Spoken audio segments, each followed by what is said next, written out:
আচ্ছা, আমরা ঐদিন তো আমরা এই সব জিনিসগুলো আমরা আলাপ করেছি। আপনারা যারা ছিলেন আপনারা তো সবাই জানেন যে আপনার AZ900 বা 104 এবং 305 এই ৩ টা মিলিয়ে আপনার সলিউশন আর্কিটেক্ট। তবে আপনার যদি মনে করেন যে আপনি AZ900 টা দিবেন না এক্সাম, কোনো সমস্যা নাই। ওটা অপশনাল, ম্যান্ডেটরি না। কিন্তু আপনার AZ104 আর 305 টা হচ্ছে আপনার ম্যান্ডেটরি। এই ২ টা এক্সাম আপনাকে দিতেই হবে। একটা হচ্ছে AZ104 যেটা সেটা হচ্ছে মাইক্রোসফট এজুর অ্যাডমিনিস্ট্রেটর অ্যাসোসিয়েট, আর 305 টা হচ্ছে ডিজাইনিং মাইক্রোসফট এজুর ইনফ্রাস্ট্রাকচার সলিউশনস। এই 305 টা মূলত হচ্ছে ডিজাইনের উপরে। যে আপনার থেকে কেউ যদি কোনো ক্লাউডের এজুরের কোনো ডিজাইন চায় বা কোনো একটা কিছু ইমপ্লিমেন্ট করবে, সে এজুরের মধ্যে এজুর ক্লাউড ইনফ্রাস্ট্রাকচার ক্লাউডের মধ্যে তখন আপনার কাছ থেকে কোনো সলিউশন চাইলে আপনি এই সলিউশন আর্কিটেক্টটা আপনি যদি হন, আপনার যদি জানা থাকে সবকিছু আসতে থাকে তাহলে আপনি এই ডিজাইনটা সুন্দর করে দিতে পারবেন। কস্ট অপটিমাইজ করে এবং ভালো পরামর্শ মানে ভালো পরামর্শ আপনি দিতে পারবেন। তো এই জন্য হচ্ছে designing Microsoft architect এজুর infrastructure solution. তো এটা হচ্ছে আপনার আসলে যারা নাকি অ্যাডমিনিস্ট্রেটর হন বা যা কিছুই হন, আসলে মাইক্রোসফট যদি শুধু নির্দিষ্ট পার্ট নিয়ে কাজ না করেন, যেমন কেউ আছেন যে শুধু ডেভঅপসেই কাজ করবেন, কেউ আছেন শুধু ডেভেলপারই কাজ করবেন। যদি এরকম হয় তাহলে হ্যাঁ ঠিক আছে, আপনার আর দরকার নেই সলিউশন আর্কিটেক্ট। কিন্তু আপনি যদি ইনফ্রাস্ট্রাকচারের লোক হন, আপনি যদি নেটওয়ার্কিং এ কাজ করেন, সার্ভার নিয়ে কাজ করেন, ইনফ্রাস্ট্রাকচার নিয়ে কাজ করেন, তাহলে আপনার অবশ্যই এই সার্টিফিকেশনটা করা উচিত। আপনার আপনার নিজের জন্য এই জিনিসটা করা উচিত। আচ্ছা, তো আমরা ওই ধাপে আমরা আগাবো ইনশাল্লাহ। তো এখন আমরা যেমন এই জিনিসগুলা কিছু জিনিস আমরা গত ক্লাসে দেখেছি। তো ওগুলো আসলে একটা বেসিক ফান্ডামেন্টালের পার্ট ছিল। আজকে থেকে আমরা আস্তে, আস্তে এই নতুন, নতুন ইয়ের মধ্যে আমরা ঢুকবো। এর মধ্যে যেমন আমরা যেমন ঐদিন ক্লাসের মধ্যে আমরা ১ম দিন ক্লাসের মধ্যে আমরা জেনেছিলাম যে রিসোর্স গুলা কি, কি? এজুরের মধ্যে ৬০০ প্লাস রিসোর্স আছে। এর মধ্যে হচ্ছে যেমন ধরেন virtual machine, storage account, web apps বা ডাটাবেস, ভিনেট, হ্যাঁ? তারপরে ভার্চুয়াল নেটওয়ার্ক গেটওয়ে বলেন, ফায়ারওয়াল বলেন, তারপরে হচ্ছে আপনার এইরকম আপনার আরো অনেক লজিক, অনেক কন্টেনার আছে, হ্যাঁ? এরকম অনেক কিছু আছে যেগুলো নাকি এজুরের রিসোর্স ৬০০ প্লাস। তো সেই রিসোর্স গুলাই হচ্ছে যখন নাকি কোনো আপনি একটা রিসোর্স তৈরি করবেন তখন আপনাকে অবশ্যই একটা আগে রিসোর্স গ্রুপ তৈরি করে নিতে হবে। যে কোনো রিসোর্সই তৈরি করেন আপনার যে কোনো একটা না একটা রিসোর্স গ্রুপের মধ্যে রিসোর্সটাকে রাখতে হবে। তো আমরা প্র্যাকটিক্যালি দেখব এই জিনিসগুলো সবই।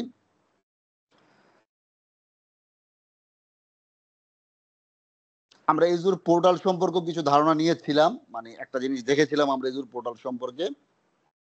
তো আমরা আজকে পোর্টালে যাব, পোর্টালে আমরা পুরোপুরি কাজ শুরু করব। আমাদের ক্লাসগুলো হবে থিওরি প্লাস আপনার প্র্যাকটিক্যাল দুটোটা মিলিয়ে ক্লাসগুলো হবে। যে শুধু যে থিওরি থাকবে তাও না, আবার শুধু যে প্র্যাকটিক্যাল থাকবে তাও না। আপনার যে আমাদের থিওরি প্র্যাকটিক্যাল ২ টা মিলিয়েই থাকবে। আর আমরা মাইক্রোসফটের কারিকুলাম আমরা ফলো করব। মাইক্রোসফটের একেবারে AZ104 আর AZ305 এ যেটা আছে। তবে এর মধ্যে কিছু জিনিস আছে যেহেতু কোর্সটা কম্বাইন এবং আমি না ওইটা কি বলে ২ টা মিলিতভাবেই করব এবং অনেক জিনিস আছে যে আপনার এরকম দেখা যাবে যে আ কি বলে আমি একটু আসলে কাউকে দেখা না গেলেও সমস্যা, আবার দেখা গেলে একটা জিনিস সুবিধা, ফিজিক্যাল ক্লাসের সুবিধা আছে। যাই হোক, তো জিনিসটা হচ্ছে যে আপনার আ ক্লাসগুলো আমরা এমনভাবে করব যেন আমরা যখন যেটা প্রয়োজন হইতে পারে যে এরকম আপনার টপিকে এই জিনিসটা অনেক পরে। কিন্তু এটা আমার এখন ক্লাস করাতে গেলে এখন প্রয়োজন, ওটা আমরা এখন সামনে নিয়ে আসবো। ওটা আমরা আগেই করে ফেলবো। ওই নতুন টপিক মানে যেই টপিকটা শুরু করবো সেটার সাথেই করে ফেলবো। এরকমও হতে পারে। ঠিক আছে? তো আমরা প্রয়োজনের সাথে মিলিয়ে আমরা ওইভাবে ক্লাসগুলা করব। আচ্ছা। তো এখন এজুরের data centre location total 60 world wide আরকি, আপনার ওয়ার্ল্ড ওয়াইড আপনার ১৪০ টা কান্ট্রির মধ্যে আপনার ৬০ টা রিজনের মধ্যে আপনার এজুরের ডাটা সেন্টার আছে। ১৪০ টা কান্ট্রিতে ৬০ টা রিজিয়নে 60 রিজিয়ন, 60 প্লাস আরকি। টোটাল এজুরের যে রিজনের মানে এই জিনিসগুলো হচ্ছে যে এজুরের ডেটা সেন্টার গুলো মূলত রিজন হিসাবে ভাগ করা। তো এই রিজন হচ্ছে টোটাল 60 প্লাস রিজিয়ন এজুরের মধ্যে। এর মধ্যে যদিও বাংলাদেশে কোনো রিজন নাই, কিন্তু আমাদের পার্শ্ববর্তী দেশ ইন্ডিয়াতে রিজন আছে, কিন্তু বাংলাদেশে কোনো রিজন নাই। তো এই রিজনের উপর ডিপেন্ড করে আপনার যে ৬০ প্লাস 60 প্লাস রিজন আছে, আপনার রিজনের উপর ডিপেন্ড করে কস্টিং নির্ভর করে, ল্যাটেন্সি নির্ভর করে, হুম? স্পিডের ব্যাপার আছে একটা ইন্টারনেটের নেটওয়ার্কের, সেটা তো ডিপেন্ড করেই, প্লাস হচ্ছে আপনার প্রাইসিংও ডিপেন্ড করে। কোনো রিজনে প্রাইস কম, কোনো রিজনে প্রাইস বেশি। এই জন্য আপনার রিজনটা সিলেক্ট করার সময় আপনার সবকিছুই খেয়াল রাখতে হবে। তারপরে হচ্ছে আবার আপনি কোন জায়গার জন্য কাজ করছেন, আপনি কোন দেশের জন্য কাজ করছেন সেটাও আপনার ডিপেন্ড করে। ওই দেশেরই রুলস রেগুলেশন থাকতে পারে। যেমন বাংলাদেশের রুলস রেগুলেশন আছে যে আপনার ফাইন্যান্সিয়াল ডাটা বা মেডিকেল হেলথের ডাটা আপনার দেশের বাইরে আপনি রাখতে পারবেন না। এরকম কিন্তু বিশ্বের ধরেন সব দেশের মধ্যে এরকম একটা বাইন্ডিংস আছে যে আপনার ডেটা আপনি বাইরে রাখতে পারবেন না। সেই জন্য ওই দেশের রুলস অনুযায়ী আপনার রিজিয়নটা সিলেক্ট করতে হবে যে কোন রিজিয়নে আপনি রাখবেন। আপনি চাইলে আপনার ইচ্ছা মতন রাখতে পারবেন না, সেটা সেই দেশের সেই রিকোয়ারমেন্ট অনুযায়ী আপনার রাখতে হবে। আচ্ছা, তারপর হচ্ছে কারো যদি কোনো প্রকারের কোনো প্রশ্ন থাকে সাথে সাথে করবেন, অসুবিধা নাই, ইনশাল্লাহ আমরা ওটা সমাধান করার চেষ্টা করব। যেহেতু যে কোনো প্রকারের কোশ্চেন থাকলে, যে কোনো প্রকারের প্রশ্ন থাকলে আপনারা করতে পারবেন, ঠিক আছে, সাথে সাথেই করতে পারবেন। আচ্ছা, তো আমরা এজুরের প্ল্যাটফর্মে বা ক্লাউডের প্ল্যাটফর্মে, সেটা এজুর হোক বা যে কোনো ক্লাউড প্ল্যাটফর্মই হোক, আপনার ৩ টাইপের কম্পিউটিং সার্ভিস আছে। একটা হচ্ছে ইনফ্রাস্ট্রাকচার এজ এ সার্ভিস, একটা হচ্ছে প্ল্যাটফর্ম এজ এ সার্ভিস, একটা হচ্ছে আপনার সফটওয়্যার এজ এ সার্ভিস। আপনার সেটা যেই প্ল্যাটফর্মই হোক। আপনারা কোনো দেখতে অসুবিধা হলে, শুনতে তো ক্লিয়ার আছেন, যদি কোনো দেখতে অসুবিধা হয় বলবেন আমাকে। তো ৩টা সার্ভিস আছে। ইনফ্রাস্ট্রাকচার যে সার্ভিস হচ্ছে IAS, infrastructure age a service সংক্ষেপে আর কি। পাস বলে হচ্ছে প্ল্যাটফর্ম এজ এ সার্ভিসকে, আর সাস বলে হচ্ছে সফটওয়্যার এজ এ সার্ভিসকে। এখন এই ইনফ্রাস্ট্রাকচার এজ এ সার্ভিস বা প্ল্যাটফর্ম এজ এ সার্ভিস বা অন প্রিমিসিস, আসলে এই পার্থক্যগুলো কিভাবে আসলো? কিভাবে আসলো? এটা হচ্ছে যে আপনার এগুলো এক্সামে কিছু কোশ্চেন থাকতে পারে। যেহেতু এক্সাম গুলা হচ্ছে যে বাংলাদেশে যারা আছেন তাদের জন্য হয়তো আমি সেন্টার ম্যানেজ করতে পারবো, কিন্তু যারা নাকি দেশের বাইরে আছেন তাদের কিন্তু এক্সাম গুলা মানে একেবারে আপনার বাসায় বসে অনলাইনে দিতে হবে, যদি আপনি সেন্টার ম্যানেজ করতে না পারেন বা ম্যানেজ না হয়। না হওয়ার সম্ভাবনা বেশি, আপনার বেশিরভাগই সম্ভাবনা যে আপনার বাসায় বসেই দিতে হবে এক্সাম। তো আপনার যদি বাসায় বসে এক্সাম দিতে হয় অনলাইনে, সেই ক্ষেত্রে আপনার এই জিনিসগুলো ভালো করে আপনার আইডিয়াতে নিতে হবে, এবং কোশ্চেন হলে সেই কোশ্চেনগুলো ডামসগুলো পড়ে কোশ্চেনগুলো আপনার অ্যান্সার করতে হবে। তার মধ্যে যেমন আপনার এই ধরনের কোশ্চেন আসতে পারে যে ইনফ্রাস্ট্রাকচার ভিএমটা কোন ধরনের সার্ভিস, বা আপনার ওয়ান ড্রাইভটা কোন ধরনের সার্ভিস, বা স্টোরেজটা কোন ধরনের সার্ভিস, এই ধরনের প্রশ্ন আসতে পারে।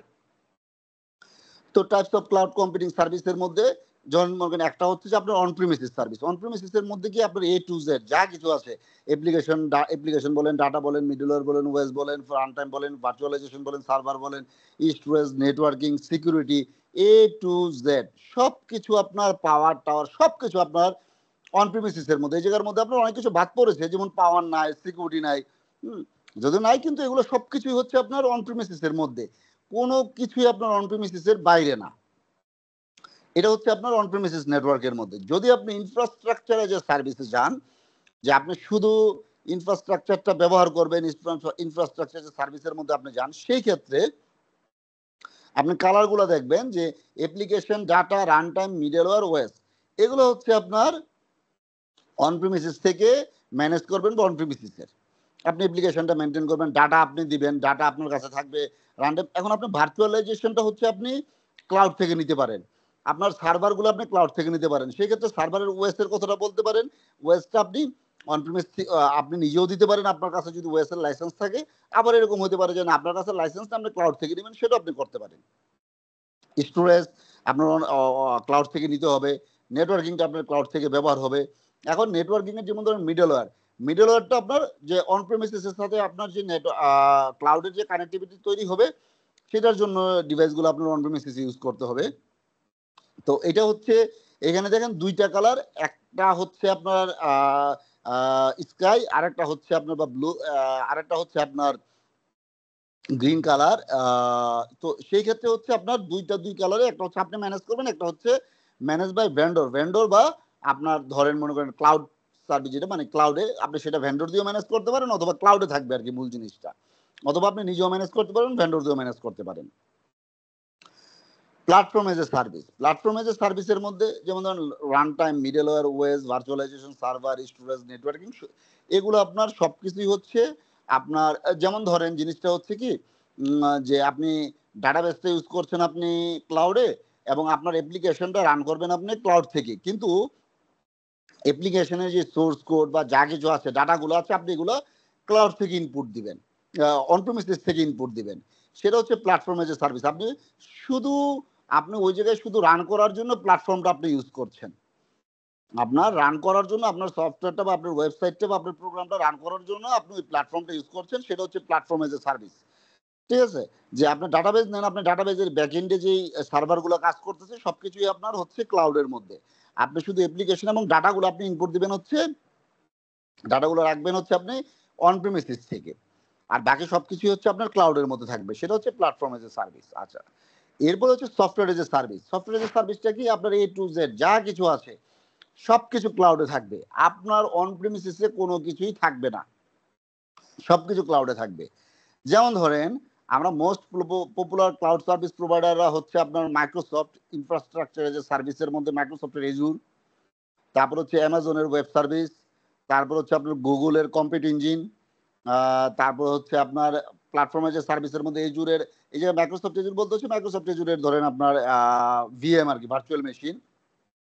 তারপর হচ্ছে আপনার প্ল্যাটফর্ম এজ এ সার্ভিসের মধ্যে হচ্ছে এজুর লজিক অ্যাপস, তারপরে হচ্ছে আপনার ইয়ার আছে হিরোকো অ্যামাজনের, তারপর হচ্ছে আপনার অ্যামাজনের আছে ইলাস্ট্রিক, বিনস্টক আছে, তারপর হচ্ছে আপনার সফটওয়্যার এজ এ সার্ভিসের মধ্যে আছে হচ্ছে আপনার অফিস 365, গুগলের জি সুইট আছে, যে সেলসফোর্স আছে, ড্রপবক্স আছে, এগুলো সবই, বা ওয়ান ড্রাইভ ধরতে পারেন আপনি। এগুলো সবকিছুই হচ্ছে আপনার সফটওয়্যার এজ এ সার্ভিস, যেই জিনিসগুলো নাকি আপনার আপনি কোনো কিছুই আপনি ম্যানেজ করেন না, আপনি জাস্ট শুধু ইউজ করেন। আপনি কোনো কিছুই ম্যানেজ করেন না, সফটওয়্যার এজ এ সার্ভিস হিসেবে আপনি ব্যবহার করছেন। আপনি একটা বান্ডেল একটা নিচ্ছেন, প্যাকেজ একটা নিচ্ছেন, প্যাকেজ নিয়ে আপনি ব্যবহার করছেন। সবকিছু ম্যানেজ হচ্ছে আরেকজনের দ্বারা। স্যার আমরা যে এখন অফিসিয়ালি যে মাইক্রোসফট এক্সচেঞ্জ সার্ভার ইউজ করি আউটলুকের, ওইটাই তো হ্যাঁ, সফটওয়্যার এজ এ সার্ভিস। আপনি অফিসে যদি মাইক্রোসফট এক্সচেঞ্জ সার্ভার ব্যবহার করেন সেটা হচ্ছে অন প্রিমিসিস। হ্যাঁ। এটা সম্পূর্ণটাই অন প্রিমিসিস সার্ভিস। আপনি যদি অফিসে মাইক্রোসফট এক্সচেঞ্জ সার্ভার ব্যবহার করেন, হুম। বুঝতে পারছেন? জি জি। আর যেটা নাকি অফিস 365, ও অফিস যেটা লাইসেন্স 360, কিনা হয়। হ্যাঁ হ্যাঁ হ্যাঁ, যেটা লাইসেন্স কিনা হয় সেটা হচ্ছে আপনার সফটওয়্যার এজ এ সার্ভিস। যেমন ধরেন আমি আপনাদের টিমসের লাইসেন্স দিয়েছি, এটা হচ্ছে সফটওয়্যার এজ এ সার্ভিস। টিমসটা যে ইউজ করতেছেন এটা সফটওয়্যার এজ এ সার্ভিস। ঠিক আছে? বুঝতে পারছি স্যার। জি। Total vendor manage. হ্যাঁ, টোটাল ভেন্ডর ডিপেন্ডেন্ট। ঠিক আছে? আচ্ছা। এখন most popular cloud service provider আমরা দেখলাম। আচ্ছা, দুইটা একই স্লাইড আসছে।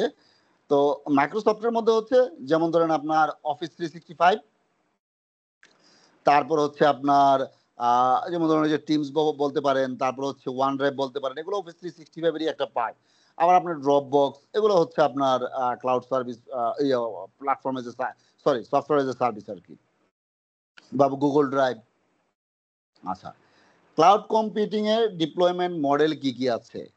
ক্লাউড কম্পিউটিং এর ডিপ্লয়মেন্ট মডেল হচ্ছে আপনার পাবলিক ক্লাউড, যেটা নাকি পুরোপুরি এই সার্ভিসটা হচ্ছে থার্ড পার্টি প্রোভাইডার দ্বারাই ম্যানেজ করা হয়। তারপরে হচ্ছে আপনার যে হার্ডওয়্যারগুলো আমরা ব্যবহার করতেছি, যেমন আমরা আগের ক্লাসে আমরা দেখেছিলাম যে এটা হচ্ছে শেয়ার্ড ভাবে ইউজ হয়। এই যে আমরা এই জায়গার মধ্যে দেখেছিলাম, এই যে জায়গাটার মধ্যে যে ক্লাউড ইনফ্রাস্ট্রাকচার শেয়ার্ড রিসোর্স। তো সেই জিনিসটা হচ্ছে এইটা যে আপনার পাবলিক ক্লাউড যেটা সেটা হচ্ছে আপনার মূলত শেয়ার ইনফ্রাস্ট্রাকচার, শেয়ার হার্ডওয়্যার ব্যবহার করা হয় এবং এটা থার্ড পার্টি ভেন্ডর দ্বারাই প্রোভাইডার দ্বারাই এটা প্রোভাইড করে ক্লাউড, পাবলিক ক্লাউডটা। এটা পাবলিক ক্লাউড যেমন ধরেন মাইক্রোসফট এজুর বলেন, AWS বলেন, গুগল ক্লাউড বলেন, ওরাকল ক্লাউড বলেন, হোয়াও ক্লাউড বলেন, বা এরকম বাংলাদেশও ন্যাশনাল ডাটা সেন্টার আছে, এরকম আরো অনেক বাংলাদেশে ক্লাউড সার্ভিস প্রোভাইডার আছে যারা নাকি পাবলিক ক্লাউড সার্ভিস দিচ্ছেন। প্রাইভেট ক্লাউডটা কি? প্রাইভেট ক্লাউডটা হচ্ছে hardware is only used by a single company which often owns the hardware and the data centre. যেমন ধরেন আপনার অফিসেরটা প্রাইভেট ক্লাউড কিভাবে হতে পারে? এইভাবে হতে পারে যে আপনার যে ডাটা সেন্টারটা, সেই ডাটা সেন্টারটা আপনি বাইরে থেকেও আপনার ইউজাররা অ্যাক্সেস করছে ডাটা সেন্টারে, তারা যেমন মেইল ইউজ করছে, তাদের কাছে এটা একটা প্রাইভেট ক্লাউড, যে আপনার এটা একটা ক্লাউডেই তারা ইউজ করতেছে। যেমন ধরেন আপনার কোম্পানির ওয়েবসাইট ব্যবহার করতে পারে, আপনার কোম্পানির ERP ব্যবহার করতে পারে, কিন্তু আপনার প্রাইভেট, আপনার নিজস্ব ডাটা সেন্টারে আপনি জিনিসগুলো রেখেছেন, সেটা নাকি ক্লাউড দিয়ে আপনি ইউজ করছেন, সেটা হচ্ছে আপনার প্রাইভেট ক্লাউড। আরেকটা হচ্ছে পাবলিক ক্লাউডটা হচ্ছে যেটা নাকি থার্ড পার্টি ভেন্ডর দ্বারা ম্যানেজ করা হয় এবং ভেন্ডরের কাছে ডাটা সেন্টার, আপনার কাছে ডাটা সেন্টারের কোনো অ্যাক্সেস নেই, আপনি যতটুকু রিসোর্স ইউজ করবেন ততটুকুই অ্যাক্সেস আপনার কাছে। আর প্রাইভেট ক্লাউডটা হচ্ছে ডাটা সেন্টারটা সম্পূর্ণ আপনার অ্যাক্সেসে এবং আপনি ম্যানেজ করেন, সেটা হচ্ছে প্রাইভেট ক্লাউড এবং আপনার ইউজাররা বাইরে থেকেও ইউজ করতে পারে। ঠিক আছে?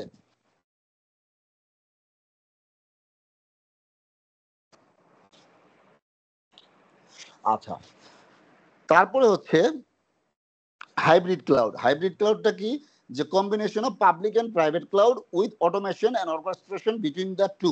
আপনার পাবলিক ক্লাউড এবং প্রাইভেট ক্লাউড দুইটার মধ্যে কম্বিনেশন। কেমন কম্বিনেশন? কম্বিনেশনটা হচ্ছে এরকম যে আপনার ডাটাবেসটা আছে আপনার ক্লাউডের মধ্যে, অ্যাপ্লিকেশনটা রান হচ্ছে আপনার অন প্রিমিসিস কোনো সার্ভার থেকে, অথবা আপনার ডাটাবেসটা আছে আপনার অন প্রিমিসিসে, অ্যাপ্লিকেশনটা রান করাচ্ছেন আপনি কোনো ক্লাউড সার্ভিস প্রোভাইডার থেকে। মানে অ্যাপ্লিকেশনটা বলতে হচ্ছে যে আইএএস যে সার্ভিসটা আছে সেই আইএএস সার্ভিসটা আপনি রান করাচ্ছেন হচ্ছে ক্লাউড থেকে, আর ডাটাবেসটা আপনার অন প্রিমিসিসে আপনার ডাটা সেন্টারের ভিতরে। এইটা হচ্ছে আপনার হাইব্রিড ক্লাউডের একটা মডেল। আর কমিউনিটি ক্লাউডটা হচ্ছে যে infrastructure is shared between several organisations from a specific community with common concerns. যেমন ধরেন বার কাউন্সিল, বার কাউন্সিলের মধ্যে ঢাকা বার কাউন্সিল আছে, চিটাগাঙে আছে, খুলনাতে আছে, রাজশাহীতে আছে, বিভিন্ন জায়গার মধ্যে বার কাউন্সিল আছে। এই বার কাউন্সিল ওনারা হচ্ছে একটা আইনজীবীদের একটা কমিউনিটি। ওই কমিউনিটি যদি কোনো ইনফ্রাস্ট্রাকচার ইউজ করে, কোনো ডাটা সেন্টার ইউজ করে, সেই ক্ষেত্রে সেটা হচ্ছে একটা কমিউনিটি ক্লাউড। ধরেন মনে করেন পুলিশ হতে পারে, আর্মি হতে পারে, তাদের মনে করেন বিভিন্ন জায়গার মধ্যে সেনাবাহিনীর আপনার কি বলে ক্যান্টনমেন্ট আছে, সেই কমিউনিটিটা ক্যান্টনমেন্ট গুলো একটা ডাটা সেন্টারের মাধ্যমে ম্যানেজ হচ্ছে, সেটা একটা কমিউনিটি ক্লাউড হতে পারে নিজস্ব কমিউনিটির মধ্যে। পুলিশের একটা কমিউনিটি হতে পারে, আইনজীবীদের একটা কমিউনিটি হতে পারে, সেনাবাহিনীর একটা কমিউনিটি হতে পারে। এরকম যেটা নাকি কমিউনিটির মধ্যে ইউজ হচ্ছে। ধরেন বিজিএমির নিজস্ব একটা ডাটা সেন্টার থাকতে পারে। সেটা হচ্ছে কি বিজিএম এর মধ্যে বিভিন্ন গার্মেন্টস আছে, সেই গার্মেন্টস এর ওনাররা ওই জায়গার মধ্যে পার্টনার, ওই বিজিএম এর সদস্য। তো তারা ওই ওই একটা কমিউনিটি। এখন বিজিএম এর ওই ক্লাউডের মধ্যে কিন্তু আপনি আমি রিয়েল এস্টেটে কাজ করি, আমার রিয়েল এস্টেটের কোম্পানিকে কিন্তু ওই জায়গার মধ্যে ঢুকাবে না। এই জন্য কমিউনিটি ক্লাউড গুলো হচ্ছে এই ধরনের। আচ্ছা, এখানে একটা জিনিস হচ্ছে যে আপনি যে এজুরের যে কোর্সটা করবেন বা কোর্সটা করছেন, এই কোর্সের মধ্যে আপনার এজুরের আপনার অ্যাকাউন্ট অবশ্যই লাগবে, কারণ এজুরের অ্যাকাউন্ট ছাড়া তো আপনি ব্যবহার করতে পারবেন না। এজুরের অ্যাকাউন্ট ছাড়া আপনি ব্যবহার করতে পারবেন না, কারণ আপনি এটার জন্য সাবস্ক্রিপশন লাগে। এখন যদি সাবস্ক্রিপশন আপনার কাছে না থাকে, তাহলে আপনি প্র্যাকটিস করবেন কিভাবে? সেই জন্য একটা হচ্ছে যে ধরেন আমাদের শিহাব ভাই বা অনেকের কাছে হইতে পারে যে আছে, আর যাদের কাছে নাই তারা একটা, আমি আপনাদের একটা অ্যাকাউন্ট প্রোভাইড করব সবাইকে, আমি সবাইকেই দিব।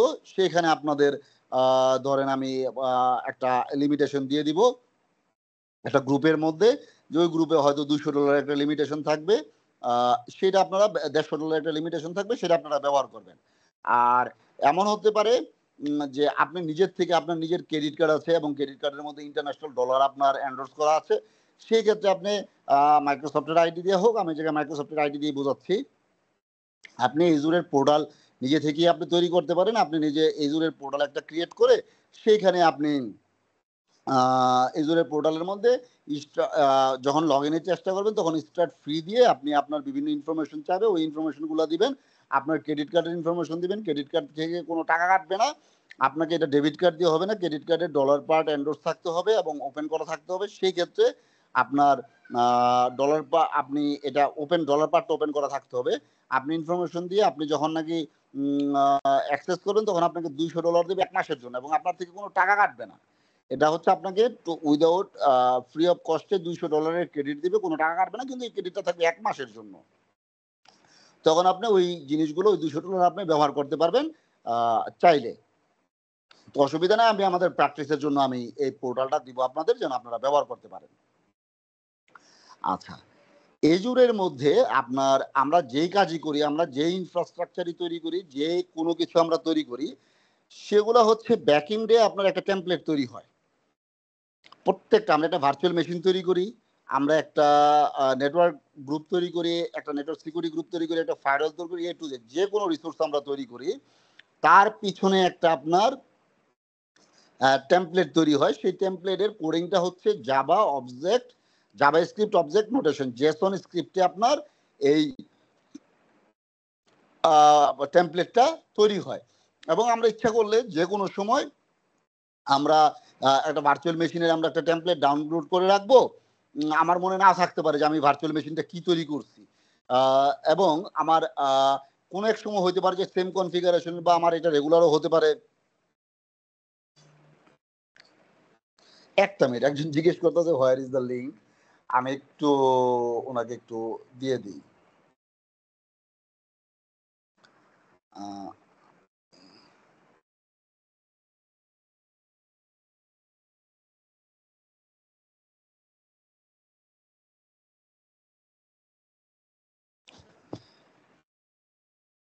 আচ্ছা টিমস, আমি একটু ওনাকে টিমসে log in, Teams open, Teams MS teams.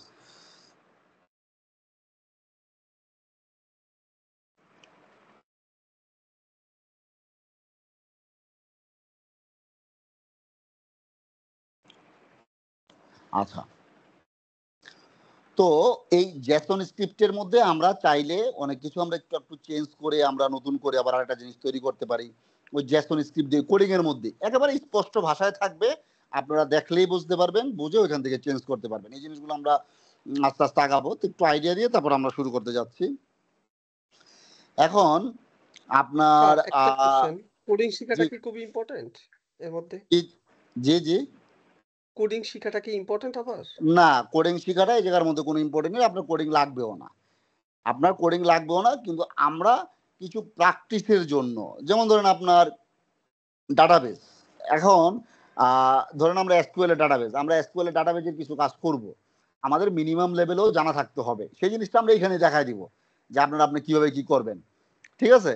তারপর হচ্ছে আপনার অ্যাপ্লিকেশন লেভেলে, আপনার অ্যাপ্লিকেশনটা কিভাবে পাবলিশ করে, হ্যাঁ এই জিনিসগুলো তো আপনার জানতে হবে। সেই জন্য আপনার কোডিং জানা লাগবে না, কিন্তু আপনার কি বলে ম্যানেজমেন্ট স্টুডিওর কাজ জানতে হবে, ওই জায়গার মধ্যে কিভাবে করে। এখন এগুলো যে আপনার টপ লেভেলে জানতে হবে তা না, কিন্তু আপনার একটা প্রোগ্রামারকে আপনার দেখাই দিতে হবে যে তুমি এইভাবে অপারেট করবা। বাকি কাজ তো একটা প্রোগ্রামারে করবে। ডাটাবেজের সাথে সে কিভাবে লিঙ্ক তৈরি করবে সেটা প্রোগ্রামারের কাজ, আপনার কাজ না।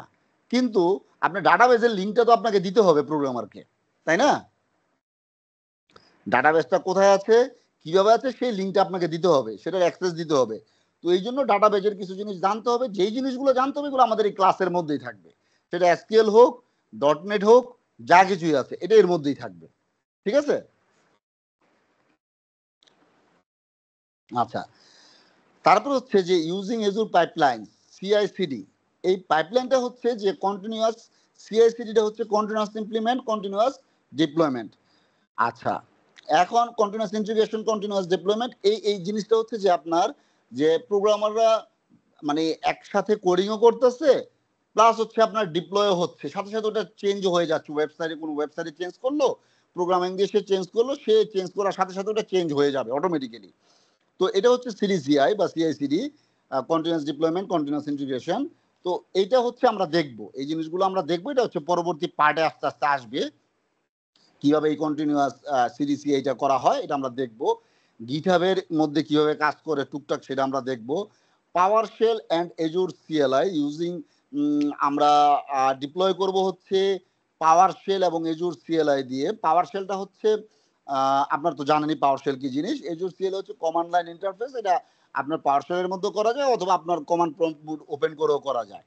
এখন এই যে ঘাবড়ানোর কিছু নাই, ভয় পাওয়ারও কিছু নাই যে আমরা কি আসলে পাওয়ারশেলেই কাজ করব যদি কমান্ড নিয়ে কোনো প্রবলেম হয়। না, আমরা মূলত কাজ করব এজুরের পোর্টালে, গ্রাফিক্যাল মুডেই। কিন্তু তারপরেও আমাদের কিছু কিছু এক্সামের জন্য, আমাদের কিছু হ্যান্ডস অন প্র্যাকটিসের জন্য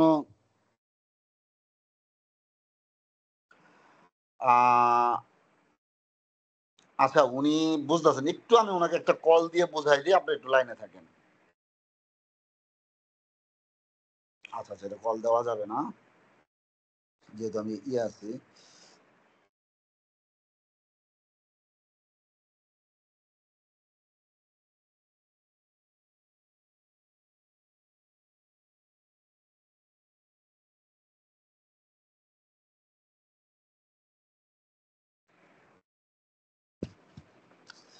আচ্ছা, তারপর হচ্ছে আপনার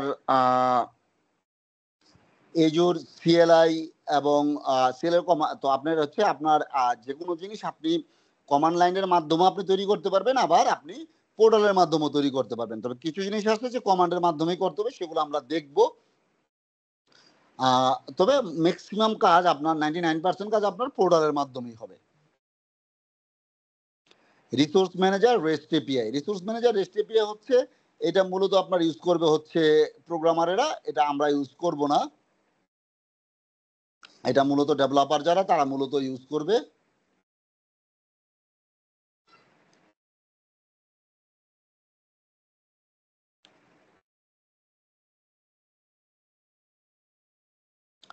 আচ্ছা,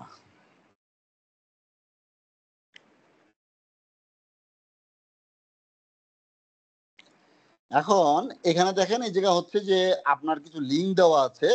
এই লিঙ্কগুলো কি একটা হচ্ছে যে আপনার প্রোডাক্ট আপনার কিভাবে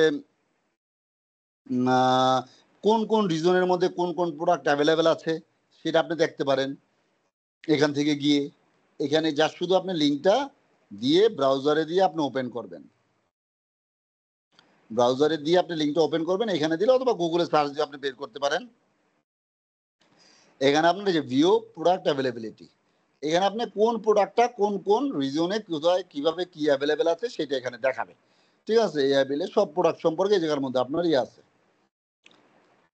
এখানে অল ক্যাটাগরি আপনি এশিয়া প্যাসিফিকে কি আছে, ব্রাজিলে কি আছে, কানাডাতে কি আছে, ইন্ডিয়াতে কি আছে, এগুলো সবকিছু এভাবে দেখাবে। ঠিক আছে, আচ্ছা, এইটা হচ্ছে একটা লিঙ্ক। আরো এরকম যে লিঙ্কগুলো দেওয়া আছে যে ভার্চুয়াল মেশিনের প্রাইসিং, এজুর প্রাইস ক্যালকুলেটর, এটা আমরা একটা জিনিস দেখি। এটা আমরা এখন দেখছি কিন্তু এখন পুরোপুরি ক্লিয়ার না হলেও সামনের দিন যত যাবে আস্তে আস্তে ক্লিয়ার হবে। প্রাইসিংটা হচ্ছে এরকম যে এই যে ভার্চুয়াল মেশিনের প্রাইসিং, হ্যাঁ, এই যে compute, networking, storage, web, mobile, container, database, এগুলো হচ্ছে ক্যাটাগরিগুলো, পপুলার ক্যাটাগরি। এই ক্যাটাগরির মধ্যে আপনার ধরেন নেবেন আপনি কম্পিউটার যাবেন, কম্পিউটার গেলে কম্পিউটারের মধ্যে কি কি আছে, যে ভার্চুয়াল মেশিন স্কিল সেট, নাম শুনলে হয়তো এখন ভার্চুয়াল মেশিনটা বুঝবেন যারা নতুন আছেন। অন্যান্য জিনিসের মধ্যে অনেক রকমের আছে। এখন ধরেন আমরা ভার্চুয়াল মেশিনে ক্লিক করলাম, এটা অ্যাড হইলো। এখন নিচের দিকে গেলে আমি ভার্চুয়াল মেশিনের যে কি কি নিব, এখানে যেমন two virtual CPU 8 GB RAM, হ্যাঁ, এটা পার মান্থের একটা দেখাচ্ছে $137 কাটবে। এখানে যেমন ধরেন ইস্ট ইউএস, আমি যদি এখানে ধরেন আমি রিজনটা ইউএই সেন্ট্রাল দিলাম, দেখেন $137 থেকে $181 হয়ে গেল। এইখানে আপনার রিজনের উপরও ওয়েস্ট ইউএসএ দিলাম, $137 চলে আসলো।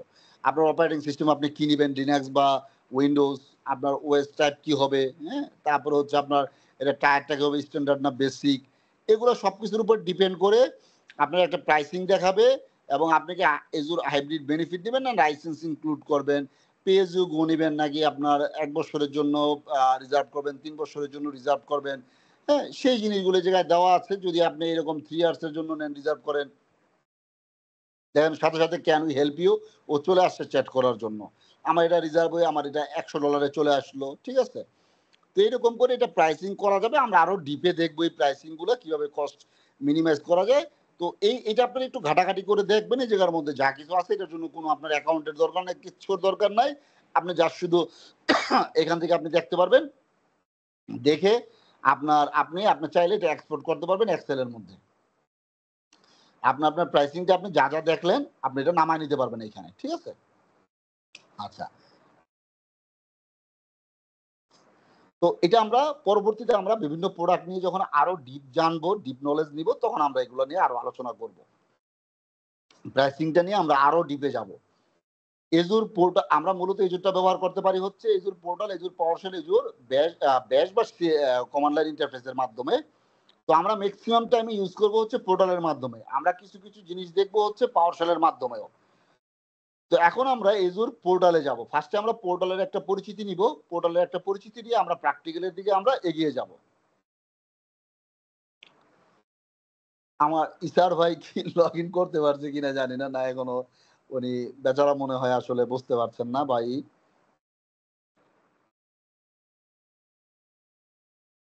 না উনি আসলে বুঝতে পারছেন না মনে হয়, বা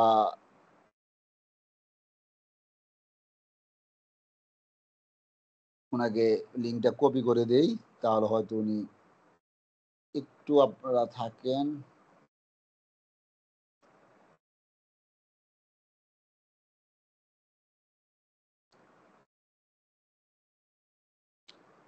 যেহেতু প্র্যাকটিক্যালের দিকে আগাচ্ছে একটু মানে থাকলে ভালো।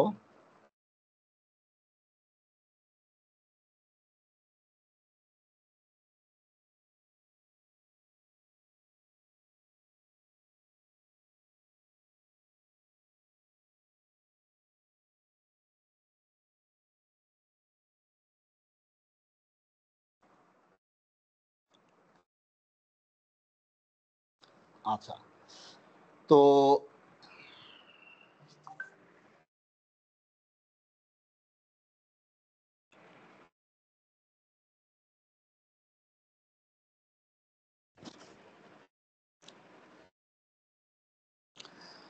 এই হচ্ছে আমাদের এজুরের পোর্টাল। ধরেন এটা আমি ইউজ করতেছি, এটা হচ্ছে এজুরের একটা পোর্টাল।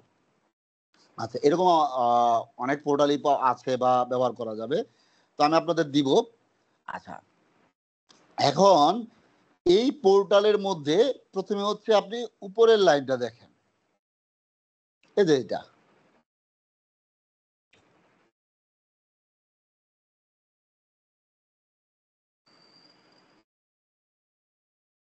আচ্ছা, এটা হচ্ছে এজুরের, এখানে হচ্ছে সার্চের একটা অপশন। আপনি যে কোনো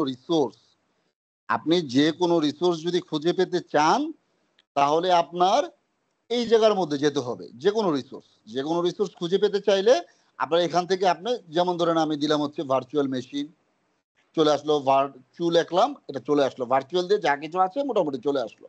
এরকম আমি যদি লিখি যে ফায়ারওয়াল যদি লিখি, দেখেন ফায়ারওয়াল চলে আসছে, যে ফায়ারওয়াল ম্যানেজার, ফায়ারওয়াল পলিসিস, এরকম চলে আসছে। তো এটা হচ্ছে আপনার সার্চ করে আপনি যে কোনো জিনিস এখান থেকে নিয়ে আসতে পারবেন। কোপাইলট, আপনার লাইসেন্সে যদি কোপাইলটটা থাকে, সেটা আপনি কোপাইলটটা এখানে পাবেন। আচ্ছা, এটা আমরা পরে আসতেছি। এখানে হচ্ছে নোটিফিকেশন।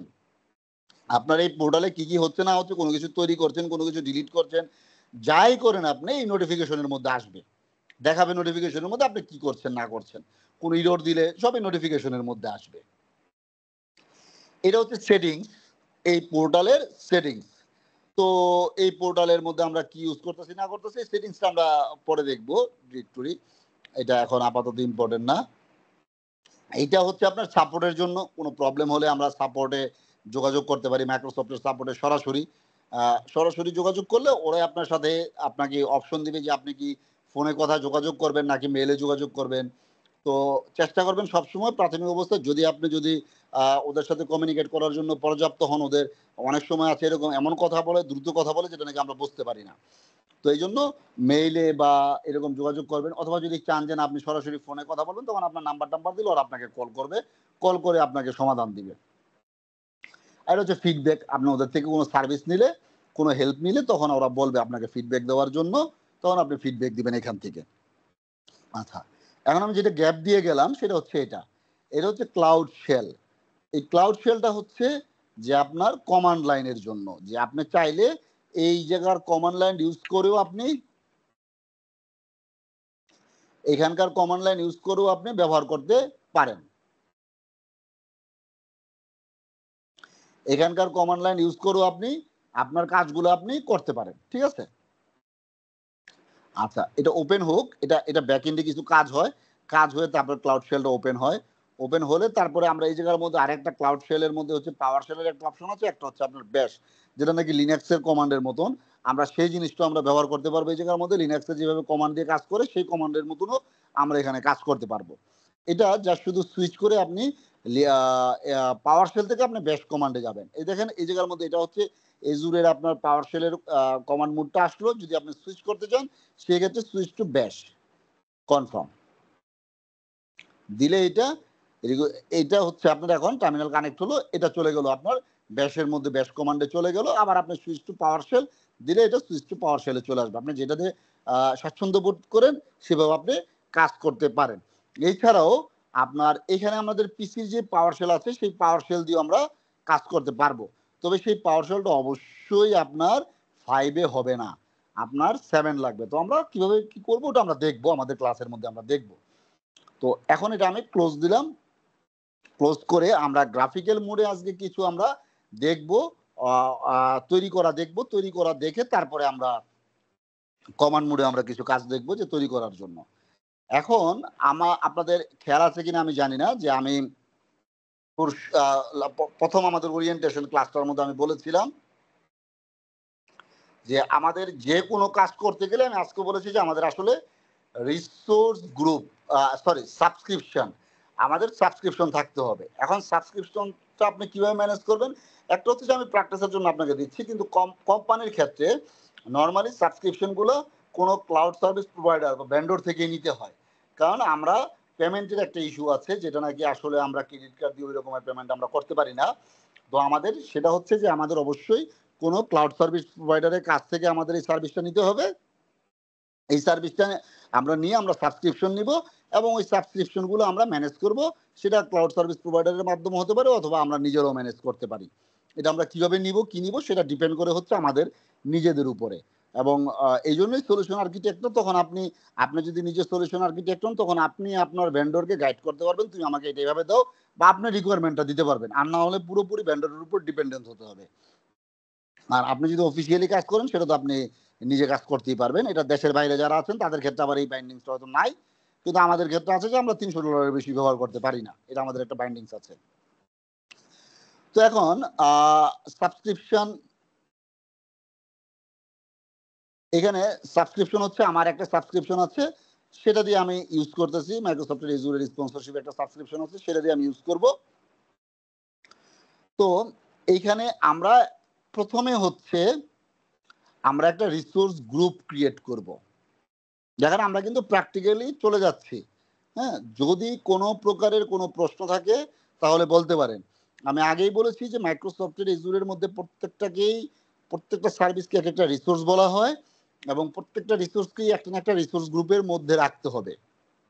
রিসোর্স গ্রুপ আমি রিসোর্স তৈরি করার সময় যেমন আমি একটা ভার্চুয়াল মেশিন তৈরি করার সময় আমি একটা রিসোর্স গ্রুপ তৈরি করতে পারি। আবার আমি আগেই রিসোর্স গ্রুপ তৈরি করে রাখতে পারি। এখন ধরেন আপনাকে কোম্পানির আপনি সলিউশনের দায়িত্বে, ডিজাইনের দায়িত্বে। সেই ক্ষেত্রে আপনার ১ম কাজটাই হচ্ছে আপনার রিসোর্স গ্রুপ কি হবে, কোন রিসোর্স গ্রুপের মধ্যে আপনি কি রাখবেন। তারপরে হচ্ছে আপনার কি বলে এগুলাকে?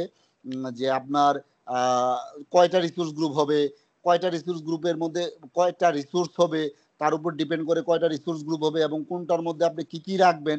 সেই সব জিনিসগুলো আপনার ডিপেন্ড করে হচ্ছে আপনার ডিজাইনের উপরে, আপনার সলিউশনের উপরে। তো আপনি ওইভাবে ডিজাইন করবেন।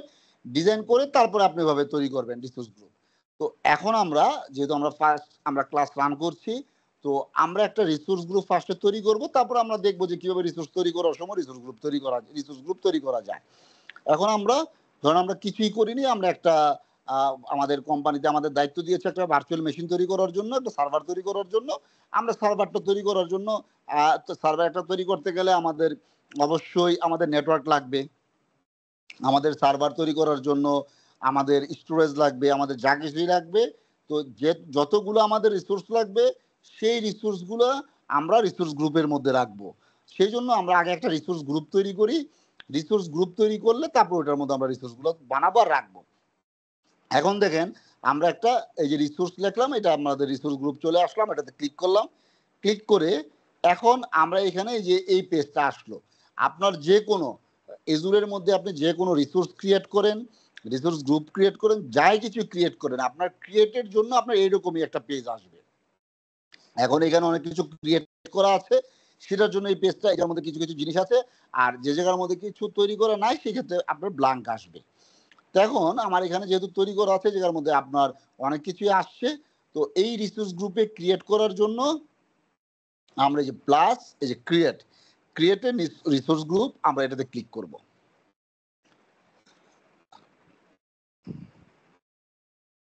আচ্ছা।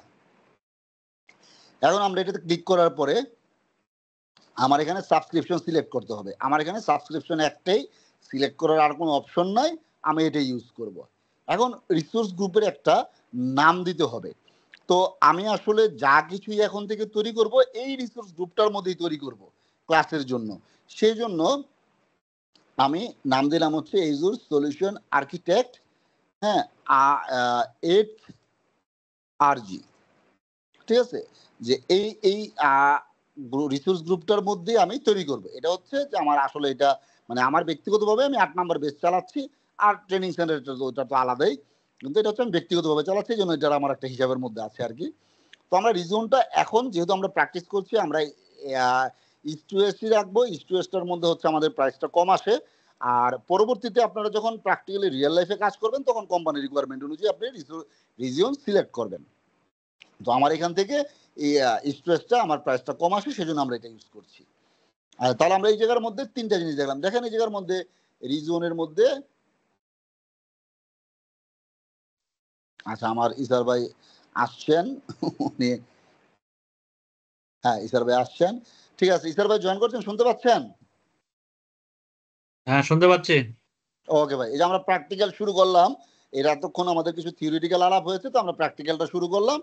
আপনি তো প্রথম দিন ছিলেন, হয়তো খেয়াল করেছেন কিনা জানেন, যে আমরা ওই যে রিসোর্স নিয়ে, রিসোর্স গ্রুপ নিয়ে আলাপ করেছিলাম। তো এখন আমরা রিসোর্স গ্রুপ তৈরি করতেছি, তারপরে আমরা রিসোর্স গুলো তৈরি করবো এই রিসোর্স গ্রুপের ভিতরে, ভার্চুয়াল মেশিন হোক, নেটওয়ার্ক হোক, যা কিছুই হোক। জাস্ট আমরা শুরু করলাম আর কি প্র্যাকটিক্যাল। এতক্ষণ থিওরিটিক্যাল কিছু আলাপ হয়েছে, আপনারা রেকর্ডিং থেকে শুনে নিতে পারবেন। তো এই যে আমার এখানে দেখেন রিজন গুলা, এখানে রিকমেন্ডেড রিজন দিচ্ছে আমার জন্য, তারপরে হচ্ছে এই জায়গার মধ্যে আদার রিজন আছে, ঠিক আছে। তো আমি এখন আমরা সবকিছুতে আমরা ইস্ট ওয়েস্টেই ব্যবহার করব, এটার মধ্যে আমাদের প্রাইসিংটা একটু কম আসবে। আচ্ছা, তাহলে আমরা গেলাম এরপরে নেক্সট। আচ্ছা, এইখানে আমাদের একটা জিনিস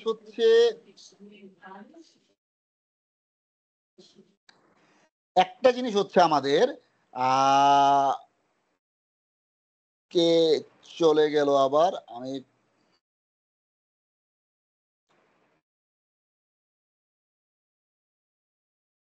রোকন ভাই, আপনি কি আমার কথা শুনতে পাচ্ছেন? জি জি জি, আপনি কি শুনতে পাচ্ছেন? হ্যাঁ। জি ঠিক আছে। আচ্ছা রোকন ভাই, জি, আপনি যেগুলো শেয়ার করছেন, এই স্লাইড গুলো কি পরে শেয়ার করবেন? এই স্লাইড গুলো সব আমার এই যে এই জায়গার মধ্যে আপনার শেয়ার করা আছে, এই স্লাইডটাই শেয়ার করা আছে এই যে এই জায়গার মধ্যে। আমাদের যে আচ্ছা, টিমসটা আমি তৈরি করেছি গ্রুপটা, এটার মধ্যে এই যে সলিউশন আর্কিটেক্ট এক্সপার্ট বলতে এটা শেয়ার তৈরি করা আছে, দেওয়া আছে, এবং আমি পরবর্তীতে যা যা আপডেট করব সব এখানেই করব, ঠিক আছে।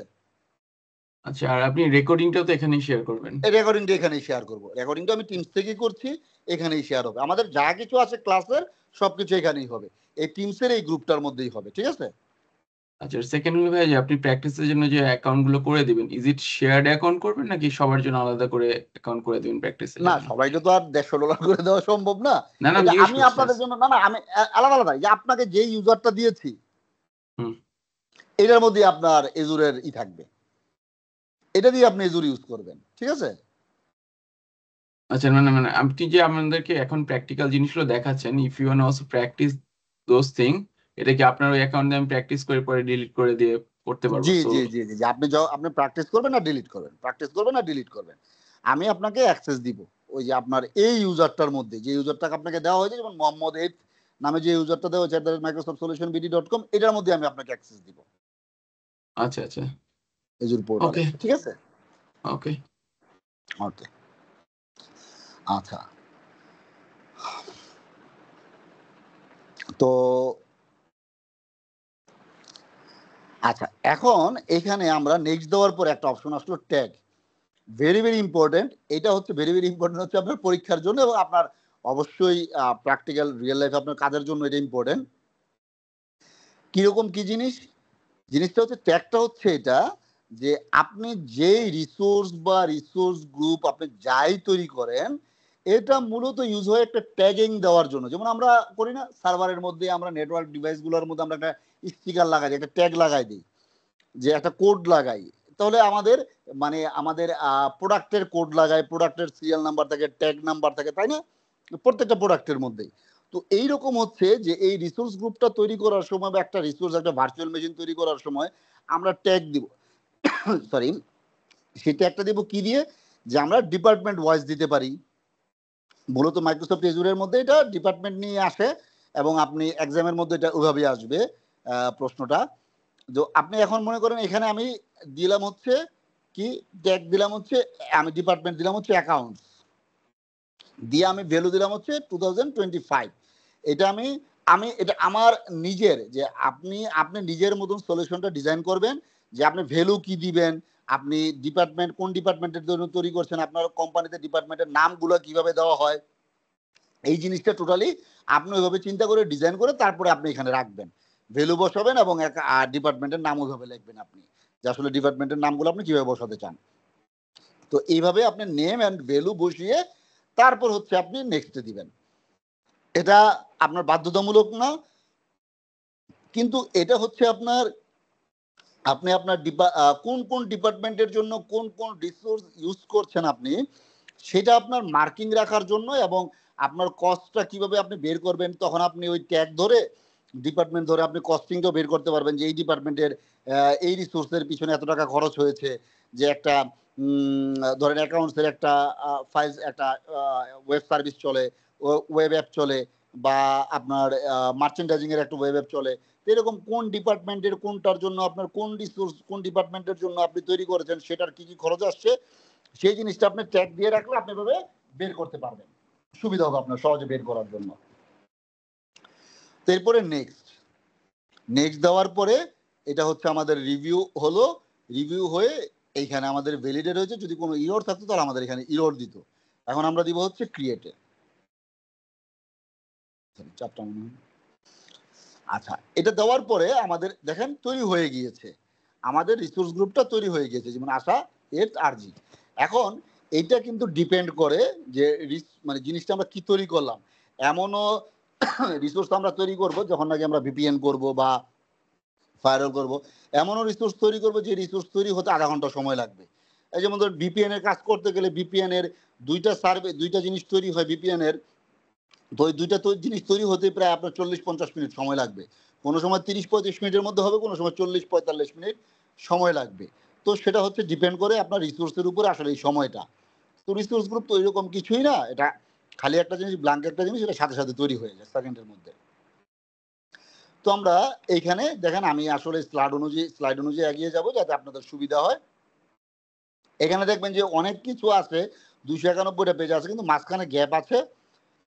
তো গ্যাপগুলো আপনাদের দরকার নাই, ওগুলো আমি করে দিব। যে পর্যন্ত আছে আমি ক্লাস করছি ওই পর্যন্ত দেখবেন, এরপর আপনাদের আবার নতুন করে আমি আগাবো। এখন হচ্ছে ভার্চুয়াল নেটওয়ার্ক আমরা তৈরি করব। আচ্ছা, তাহলে আমরা রিসোর্স গ্রুপ তৈরি করলাম, এখন ভার্চুয়াল নেটওয়ার্ক তৈরি করব। ভার্চুয়াল নেটওয়ার্ক তৈরি করতে গেলেই দেখতে পারবেন যে আমরা এই ভার্চুয়াল নেটওয়ার্কটাকে রিসোর্স গ্রুপের মধ্যে কিভাবে ফেলবো। আচ্ছা, তো আমরা একটু আগে জেনে নিই যে আসলে ভার্চুয়াল নেটওয়ার্কটা কি। এই জায়গায় ভার্চুয়াল নেটওয়ার্কটা হচ্ছে মূলত আমরা একটা অ্যাড্রেস পুল তৈরি করব, এবং ওই অ্যাড্রেস পুলের মধ্যে নেটওয়ার্ক ইন্টারফেস থাকবে।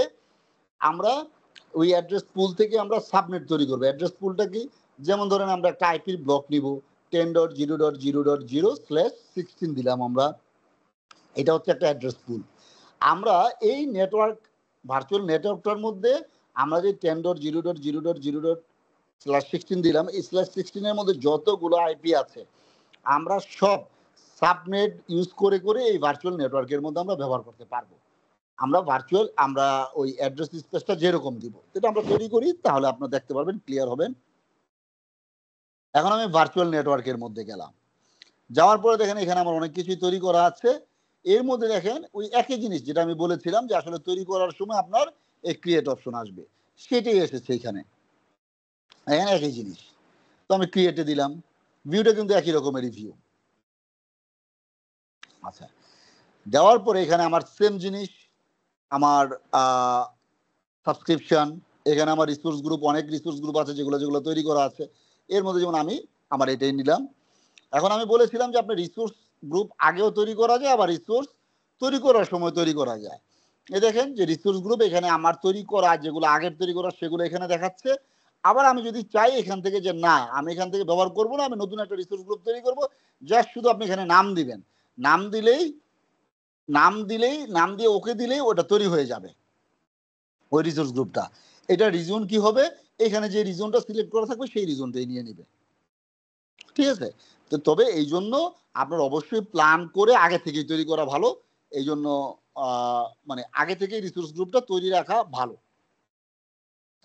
তো দেখেন আমরা এটা রিসোর্স গ্রুপ আগে তৈরি করে রেখেছিলাম, এখান থেকে আমরা এটা নিলাম, নিয়ে হচ্ছে এখন ভার্চুয়াল নেটওয়ার্কের আমরা নেম দিব একটা। তো ভার্চুয়াল নেটওয়ার্কের আমরা একটা নাম দেই যে এ আছে ভিনেট। আচ্ছা, ভিনেট আমরা নাম দিলাম এই ভার্চুয়াল নেটওয়ার্কের। আচ্ছা, দেওয়ার পরে নেক্সট। এখানে দেখেন এই সিকিউরিটির মধ্যে এজুর বেশন, তারপরে এজুর ফায়ারওয়েল, ডিডোস নেটওয়ার্ক প্রোটেকশন, এরকম অনেক কিছু আছে। তো এগুলো আমরা আলাদা আলাদা, যে বেশন সার্ভিস কি, এই বেশন সার্ভিসের উপরে আলাদা টিউটোরিয়াল আছে, আলাদা ক্লাস আছে, এগুলো আমরা আলাদা আলাদা শিখবো। যখন নাকি মার্চ করার আপনারা ডিজাইন করবেন, প্ল্যান করবেন, তখন আপনি মার্চ করতে পারেন। ফায়ারওয়েলের কাজ কি, আপনার ফায়ারওয়েল এখানে যা শুধু আমি এনাবেল করে দিলেই হলো না, আপনার ফায়ারওয়েলের কাজটা শিখতে হবে। তো যখন আমরা এগুলো শিখবো তখন এই জিনিসগুলো দেখবো। এখন আমরা সিকিউরিটির মধ্যে হাত দেবো না, এখন আমরা জাস্ট একটা সিম্পল ভার্চুয়াল নেটওয়ার্ক তৈরি করবো আমরা। তো এটাতে আমরা হাত দিব না, আমরা সরি নেক্সটে গেলাম। নেক্সটে যাওয়ার পর আইপি অ্যাড্রেস আসলো। এটা ডিফল্ট, বাই ডিফল্ট আপনার এই আইপি অ্যাড্রেসটা চলে আসছে। আপনি যদি চান যে না এটা রাখবো না, আমি অন্য কিছু রাখবো, সেই ক্ষেত্রে আপনি এটা দিতে পারেন অন্য কিছু, আবার এটা রাখতে পারেন। অন্য ডিলিট করে এটা দিতে চাইলে ডিলিট করে দিলেন। আর যদি আপনি চান যে না আপনি নিজে থেকে, দেখেন এখন নাই, এখন আমি অ্যাড দিলাম। অ্যাড দেওয়ার পরে আমি আসলে আইপি অ্যাড্রেসটা আমি কি নিব, হ্যাঁ, এটা হচ্ছে আপনার IPv6 এর একটা আইপি অ্যাড্রেস চলে আসছে। আবার এই জায়গার মধ্যে আমি না IPv6 নিব না, আমি IPv4 নিব। তাহলে এই যে আমি IPv4 এ দিব, ঠিক আছে, দিলে আমার IPv4 চলে আসলো। এখন আমি এটা কি দিব সেটা আমার উপরে ডিপেন্ড করে, আমি এখানে টাইপ করেও দিতে পারি, আবার নাও দিতে পারি। আপনি এখানে স্ল্যাশ কত নিবেন সেটা আপনি দিবেন সিলেক্ট করে, ঠিক আছে। তবে নরমালি 24, জি এইখানে যে এই আপনার হচ্ছে কি এই যে /16 বা 24 এটি কি পরে বাড়ানো কমানো যাবে? এটা তো পরে বাড়ানো কমানো যাবে, পরে বাড়ানো কমানো যাবে, কোনো সমস্যা নাই। আচ্ছা আচ্ছা আচ্ছা, ঠিক আছে ঠিক আছে, পরে বাড়ানো কমানো যাবে। কিন্তু আপনি যখন নাকি অফিসিয়ালি প্ল্যান করবেন তখন আপনি অবশ্যই 16 না, সরি আমার ইউজার তো রাখতে হবে, হ্যাঁ মাথায় রাখতে হবে কত ইউজার কোনটা। 16ও না আবার 24ও না। ওকে ওকে, 16ও না আবার 24ও না। কারণ হচ্ছে কি, যেমন ধরেন মাইক্রোসফটে এই এজুর প্ল্যাটফর্মে কাজ করার জন্য আপনার, যেমন ধরেন যে একটা বললাম যে বেশন সার্ভিস, ফায়ারওয়েল, VPN, এগুলোর জন্য আলাদা আলাদা সাবনেট ইউজ করতে হবে /24 এর। তখন কি হবে, আপনি যদি 24 এর একটা সাবনেট নেন তখন আপনার আবার এটাতে কাজ করতে হবে এই অ্যাড্রেস স্পেসের মধ্যে। এই জন্য আপনি অবশ্যই একটু বাড়ায় নেবেন, যেন আপনার পরবর্তীতে কাজ, আরে আপনি যে কোনো সময় আপনি বাড়াতে পারেন, সমস্যা নেই। আপনি ক্লাস যে কোনো একটা নেওয়া যাবে, নিতে পারবেন, অসুবিধা নাই। আচ্ছা ওকে, ঠিক আছে। এটা হচ্ছে প্রাইভেট, এটা হচ্ছে আমরা প্রাইভেট নেটওয়ার্কের জন্য। এই যে আমরা যে কোনো আইপি বসাতে পারি। আপনার অফিসের ভিতরে যেমন আপনি মনে করেন একটা পাবলিক আইপি বসাই দিতে পারেন প্রাইভেট নেটওয়ার্কের মধ্যে, কোনো সমস্যা নাই। এখন আপনি তাই করতে পারবেন, কোনো সমস্যা নাই। এটা হচ্ছে জাস্ট প্রাইভেট নেটওয়ার্কের মধ্যে আর কি। ঠিক আছে, থ্যাংক ইউ ভাইয়া। ঠিক আছে, আচ্ছা তাহলে আচ্ছা আমরা এটাকে কমাইতেও পারি, বাড়াইতেও পারি, এটা আমাদের ইচ্ছা, এখান থেকে আমরা নিয়ে নিতে পারি। তো আমি এটা এখানে এটাই রাখলাম। এখন রেখে আমি নেক্সটে গেলাম। আচ্ছা দেখেন এই জায়গার মধ্যে অ্যাড এ সাবনেট, আপনি সাবনেট এখান থেকেও তৈরি করতে পারেন। আচ্ছা, তো আমি একটা সাবনেট এখান থেকে তৈরি করলাম, ধরেন এটার নাম হচ্ছে এটা হচ্ছে ডিফল্ট সাবনেট। দেখেন এই যে আমি যে জিনিসগুলো বললাম, এজুর বেশন সিলেক্ট করলে এটা অটোমেটিক একটা নেম চলে আসতেছে। ফায়ারওয়েল, এখানে অটোমেটিক একটা নাম আসতেছে। তারপর হচ্ছে ফায়ারওয়েল ম্যানেজমেন্ট, অটোমেটিক্যালি নাম আসতেছে। যেই জিনিসগুলো এখানে দেওয়া আছে সবগুলোর অটোমেটিক্যালি নাম আসতেছে। আপনি শুধু ডিফল্ট দেন, এই ডিফল্টের নামটা আপনি দিবেন, এটার মাইক্রোসফট দিয়ে দিবেন, এটা আপনি আপনার ইচ্ছা মতন দিবেন। ধরুন আমি এটার নাম দিলাম হচ্ছে সাবনেট 1, ঠিক আছে। আচ্ছা তাহলে আমার এখানে কি, যে এখানে হচ্ছে ইনক্লুডিং IPv4 অ্যাড্রেস স্পেস, এই জায়গার মধ্যে অ্যাড্রেস স্পেসটা দেখাচ্ছে আমার কত। তারপর হচ্ছে স্টার্টিং আইপি কি হবে, এবং আমি যে সাবনেটটা করছি সেই সাবনেটের আপনার প্রিফিক্সটা কি হবে, এখানে আমি /24 দিয়ে দিলাম। ঠিক আছে, কারণ আমার দরকার নেই বেশি, আপনি আরো কমও দিতে পারেন চাইলে। এখানে 24 এর থেকে আপনি বেশিও দিতে পারেন, কমও দিতে পারেন। তো আমার দরকার নেই এত, আমি ধরেন মনে করেন 27 দিলাম, আপনি অথবা 24 দিলাম, আমি ধরেন এখানে 24 দিলাম। আচ্ছা, আমি যেহেতু IPv6 নাই, আমাদের IPv6 ব্যবহার করবো না। আর ওই যে বললাম যে গেটওয়ে বলেন, নেট গেটওয়ে বলেন, নেটওয়ার্ক সিকিউরিটি গ্রুপ বলেন, এগুলা যা আছে এগুলো আমরা পরে একটা একটা করে আমরা দেখবো, কারণ এগুলো প্রত্যেকটারই টপিকগুলো বড় বড়, এগুলো আমরা একটা একটা করে দেখবো। এখন যা শুধু আমরা সাবনেট তৈরি করলাম। ইয়েস দিলাম, একটা বাই ডিফল্ট একটা সাবনেট তৈরি হলো। তো এখন ওই যে মানব যে কথাটা বললো যে আমরা এই প্রিফিক্সটা আমরা যে কোনো সময় চেঞ্জ করতে পারবো, আমরা আরো সাবনেট পরবর্তীতেও বানাতে পারবো প্রয়োজন অনুসারে। তাহলে আমরা এখন একটা সাবনেট বানালাম, এখন আমরা নেক্সটে যাই। সেম জিনিস দেখেন এখানে ট্যাগ, প্রত্যেকটা রিসোর্স বলেন যাই তৈরি করেন আপনি, প্রত্যেকটার মধ্যে আপনার এইভাবে ট্যাগ আসবে, প্রত্যেকটার মধ্যে ট্যাগ আসবে। আপনি এভাবে অ্যাকাউন্ট ডিপার্টমেন্টের নাম দিতে পারেন, ডিপার্টমেন্টের নাম দিয়ে আপনি ভ্যালু দিতে পারেন, ঠিক আছে। আচ্ছা, এখানে অল রিসোর্স সিলেক্টেড, এটা অল রিসোর্সই থাকুক, এটা আমরা চেঞ্জ করব না। এখানে আপনি আলাদা আলাদা রিসোর্স করার কোনো কিছু দরকার নাই, যা হবে এটা অল রিসোর্স, এই অ্যাকাউন্টসের মধ্যে আপনি যেটা তৈরি করবেন সেটাই আসবে। নেক্সট, এখনো ভ্যালিডেট করছে, যে ভ্যালিডেশনটা যদি ঠিক মতন হয়ে যায় তাহলে আমি ক্রিয়েট করতে পারবো। হ্যাঁ হয়ে গেছে, এখন আমি এটা ক্রিয়েটে দিলাম।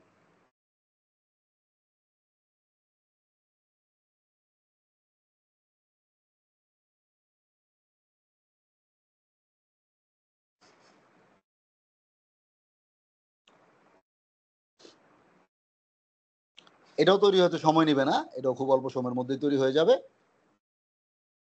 তৈরি হয়ে গেছে, ইউর ডিপ্লয়মেন্ট ইজ কমপ্লিট। একটা জিনিস খেয়াল রাখবেন যে আপনি যখন নাকি ক্রিয়েটে দিলেন, যেই পর্যন্ত ডিপ্লয়মেন্টের পেজ না আসবে, ডিপ্লয়মেন্ট কমপ্লিট হোক বা না হোক, দেখেন এখানে কিন্তু এখনো প্রোগ্রেস, এই যে সাকসিড হলো। আচ্ছা, যেই পর্যন্ত সাকসিড হোক বা না হোক, কমপ্লিট হোক বা না হোক, এই পেজ না আসা পর্যন্ত আপনি বের হবেন না। আপনি যখন নাকি ক্রিয়েটে চাপ দেবেন, ক্রিয়েটে চাপ দেওয়ার পরে এই পেজটা আসার পরেই আপনি অন্য কিছুতে যেতে পারেন, অন্য কোনো রিসোর্সে বা হোমে যেতে পারবেন। যদি আপনি এই পেজটা আসার আগে হোমে চলে যান তাহলে আপনার রিসোর্সটা তৈরি হবে না, এটা খেয়াল রাখবেন।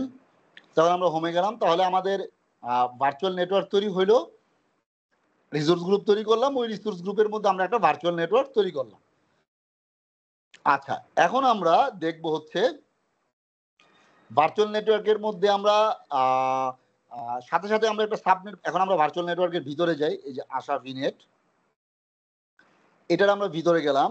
ভিতরে যাওয়ার পরে আমরা যে সাবনেটটা আমরা তৈরি করলাম সেটাতে আমরা যাই, দেখেন যে সেটিংস এর মধ্যে ক্লিক করলে এই যে এখানে অ্যাড্রেস স্পেস আমাদের দেখাবে, সাবনেট দেখাবে, আমরা এখানে সাবনেটে গেলাম, এই আমাদের সাবনেট 1 দেখাচ্ছে।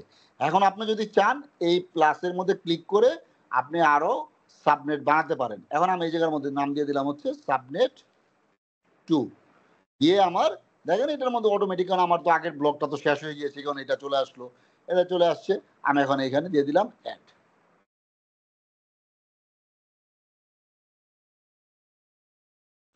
হয়ে গেল অ্যাড। মানব যেটা বললো যে এখানে আমি কি অ্যাড্রেস স্পেসটা চেঞ্জ করতে পারবো কিনা, হ্যাঁ এখানে আপনি যদি মনে করেন 17 দেন, 17 দিয়ে আমি প্লাস দিলাম, এটা চেঞ্জ হয়ে 17 হয়ে যাবে।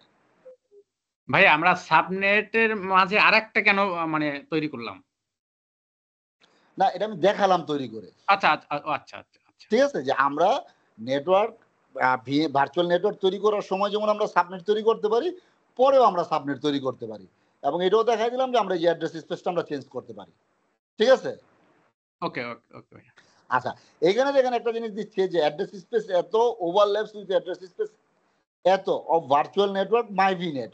এইখানে এই রিসোর্স গ্রুপের ভিতরে, সরি এই রিসোর্স গ্রুপে না, এই সাবস্ক্রিপশনের ভিতরে এই নেটওয়ার্কটা অ্যাড্রেসটা ব্যবহার করা হয়েছে, বুঝতে পারছেন? এই জন্য এটা বলছে যে ওভারল্যাপিং হয়ে গিয়েছে, যে এই জায়গার মধ্যে আমরা দুটার মধ্যে পেয়ারিং করতে পারবো না, দরকার নেই আমাদের পেয়ারিং করার। একটা সাবস্ক্রিপশনের ভিতরে আপনি একই অ্যাড্রেস স্পেস ব্যবহার করতে পারবেন, কিন্তু দুইটার মধ্যে পেয়ার করতে পারবেন না, স্বাভাবিক ব্যাপার, কারণ দুইটা তো আপনার যদি একই অ্যাড্রেস স্পেস হয় সেই দুইটার মধ্যে তো আপনি পেয়ারিং করতে পারবেন না, তাই না? এই জিনিসটা কি বুঝতে পেরেছেন সবাই? যদি কেউ বুঝতে না পারেন তাহলে একটু বলতে পারেন। না, পেয়ারিং জিনিসটা কি আমি আসলে জানি না। আচ্ছা, পেয়ারিং জিনিসটা হচ্ছে যে আপনার কি বলে এটাকে, ধরেন মনে করেন দুইটা আলাদা আলাদা নেটওয়ার্ক, ধরেন একটা হচ্ছে আপনার এই জায়গার মধ্যে 10. ধরেন আপনার একটা ভার্চুয়াল মেশিন, আমরা একটা সার্ভার তৈরি করেছি, সেই সার্ভারের আইপিটা হচ্ছে 10.0.0.0.5। আবার আরেকটা নেটওয়ার্ক আছে আপনার অফিসের ভিতরেই, যে ওটা হচ্ছে 192.168.0.5। এখন এই দুইটা যে আলাদা আলাদা নেটওয়ার্ক, একটা হচ্ছে 10.0.0.0, আরেকটা হচ্ছে 192.168.0.0। এই যে দুইটা আলাদা আলাদা নেটওয়ার্ক, এই দুইটার মধ্যে তো পিং পাবে না, দুইটা সার্ভারের মধ্যে তো আপনার কমিউনিকেশন হবে না, তাই না? তো হ্যাঁ এই দুইটা সার্ভারের মধ্যে কমিউনিকেশন করাতে গেলে নেটওয়ার্কের মধ্যে পেয়ারিং করতে হবে, দুইটা নেটওয়ার্ককে মার্জ করতে হবে, একটা নেটওয়ার্ক থেকে যেন আরেকটা নেটওয়ার্কের সাথে কমিউনিকেট করতে পারে, সেটাকে বলা হয় নেটওয়ার্কের পেয়ারিং। বুঝতে পারছেন? মানে জিনিসটাকে ক্লিয়ার করতে পারছি? না ওটা তো আমরা ডিফারেন্ট নেটওয়ার্ক গুলো লিখেছি, দুইটা নেটওয়ার্ক দুইটা ভিলানের আন্ডারে, সো আমরা তো ফায়ারওয়াল দিয়ে তো ব্লক থাকে, সো ফায়ারওয়াল দিয়ে ওপেন করে দিলে তো হয়। না না, সেটা তো ফায়ারওয়েল তো আলাদা পর্যায়ে যাবেই, কিন্তু আপনি মনে করেন যে আপনার ফায়ারওয়েল নাই আপনার অফিসের ভিতরে, বা আপনি মাইক্রোসফটের নেটওয়ার্কের মধ্যে আপনি কাজ করছেন, আপনি ফায়ারওয়েল ইউজ করবেন না, আপনার মাইক্রোসফট নেটওয়ার্কের মধ্যে দুইটা প্রাইভেট নেটওয়ার্ককে আপনি পেয়ার করতে পারেন। উইদাউট ফায়ারওয়েল আপনি দুইটা নেটওয়ার্ককে আপনি পেয়ারিং করতে পারেন। সেই ক্ষেত্রে হচ্ছে আপনার কি বলে ডিফারেন্ট অ্যাড্রেস স্পেস হতে হবে, ডিফারেন্ট ব্লকের আইপি হতে হবে। একই ব্লকের আইপি হলে আপনি দুইটা নেটওয়ার্কের মধ্যে পেয়ারিং করতে পারবেন না। সেটা তো আলাদা আচ্ছা জিনিস, ফায়ারওয়াল দিয়ে আপনি দুইটা নেটওয়ার্ককে আপনি মার্জ করতে পারেন, ভিপিএন দিয়ে আপনি করতে পারেন, সেটা আলাদা জিনিস।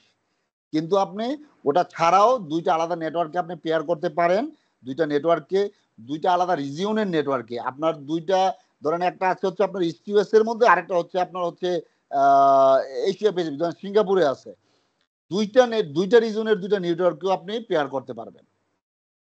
এখন দুইটা যদি একই ব্লকের আইপি হয় সেক্ষেত্রে তো হবে না, দুইটার মধ্যে অবশ্যই আলাদা আলাদা ব্লকের আইপি হতে হবে। কারণ হবে না, কেন হবে না? কারণ আপনি মনে করেন একই আইপিতে যদি, ধরেন আপনার আইপি সিঙ্গাপুরে হচ্ছে 192.168.0.5, আপনি ইউএসএ তে যেটা ইউজ করছেন সেটা হচ্ছে 192.168.0.5 সার্ভারের। এখন দুইটা সার্ভারের মধ্যে কি একই আইপি হলে কথা বলতে পারবে? ডাবল দেখাবে না? মানে কনফ্লিক্ট হবে না আইপিতে? মানে এই জিনিসটা কি ক্লিয়ার? হ্যাঁ হ্যাঁ আচ্ছা, তো এটাই আর কি এখানে বলছে। তো আচ্ছা, দরকার নেই, আমরা আপাতত এটা দিয়ে আমরা পেয়ার করব না। তো যখন আমরা পেয়ারিং করব তখন আমরা ওইভাবে আমরা কাজ করব, সমস্যা নাই।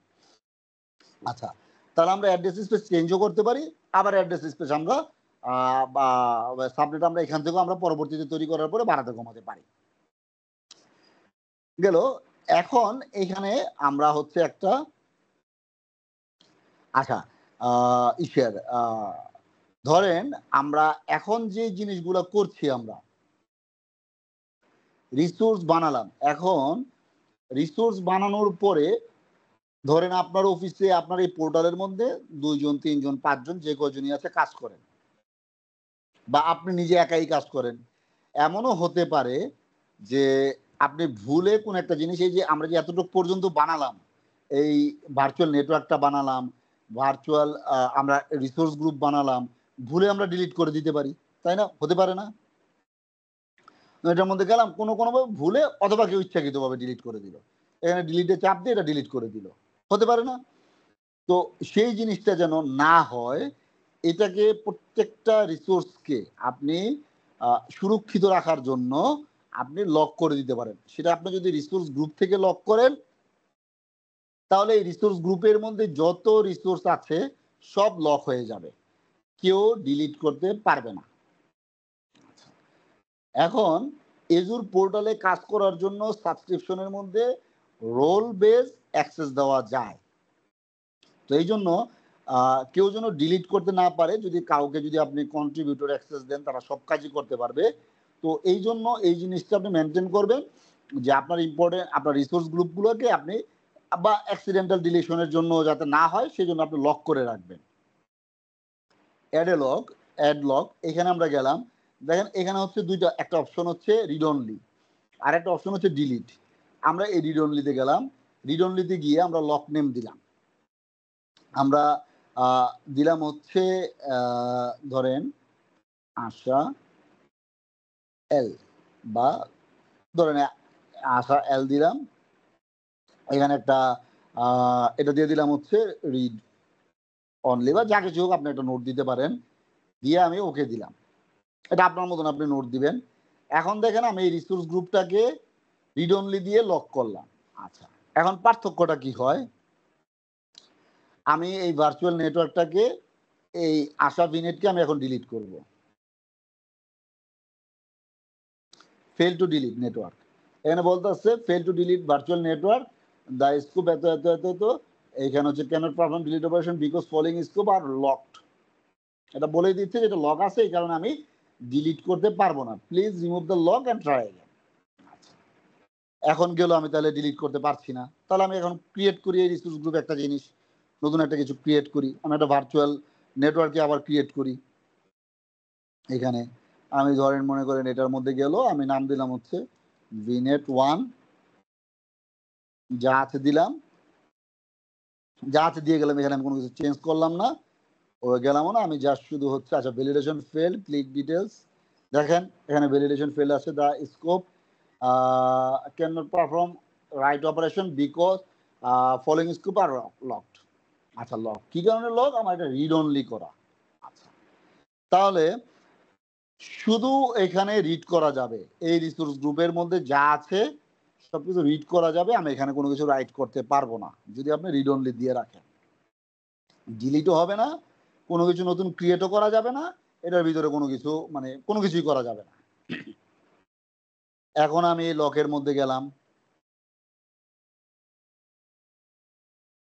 লকের মধ্যে গিয়ে আমি এডিটে গেলাম, এটাকে রিড অনলি থেকে আমি করে দিলাম ডিলিট, এটা করলাম।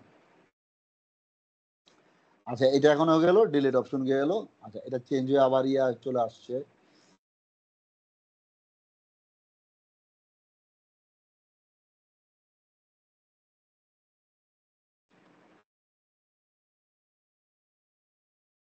আচ্ছা এখন আমরা আবার দেখি একটু মানে জিনিসটা চেঞ্জ হয়ে গেল নাকি আগের পজিশনই আছে, ডিলিট। আচ্ছা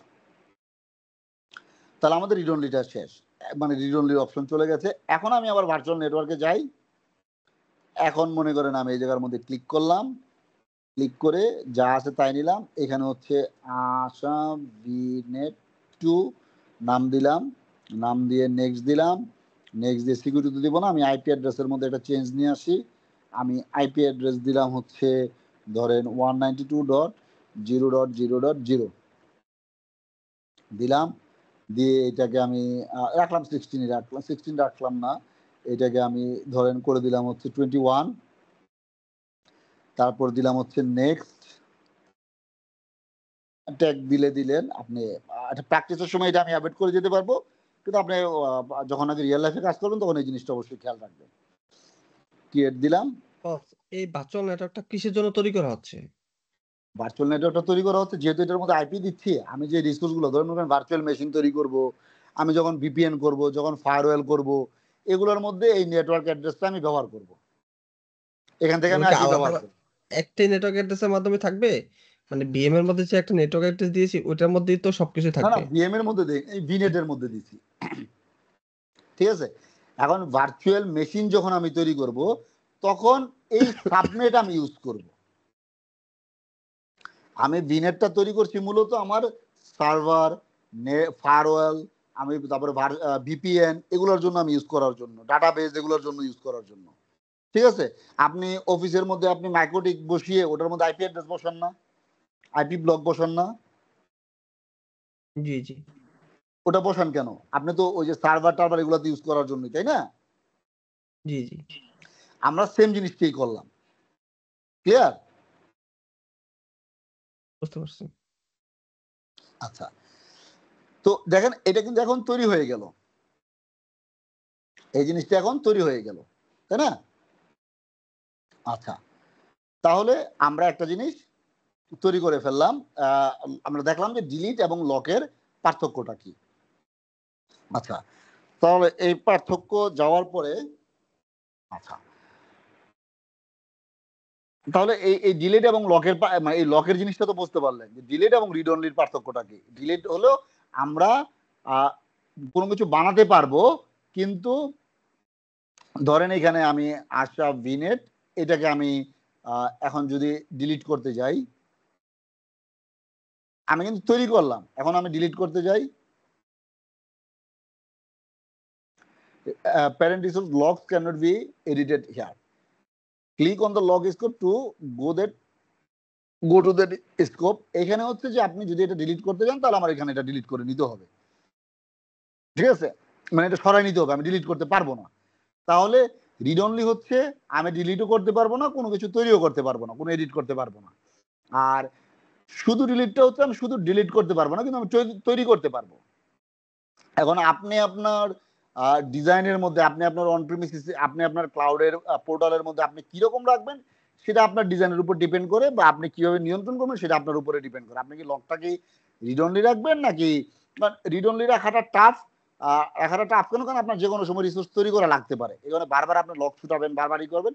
তার থেকে ভালো আপনি ডিলিট অপশনটা দিয়ে রাখলে লগের মধ্যে, যে আপনি ডিলিট করতে পারবেন না।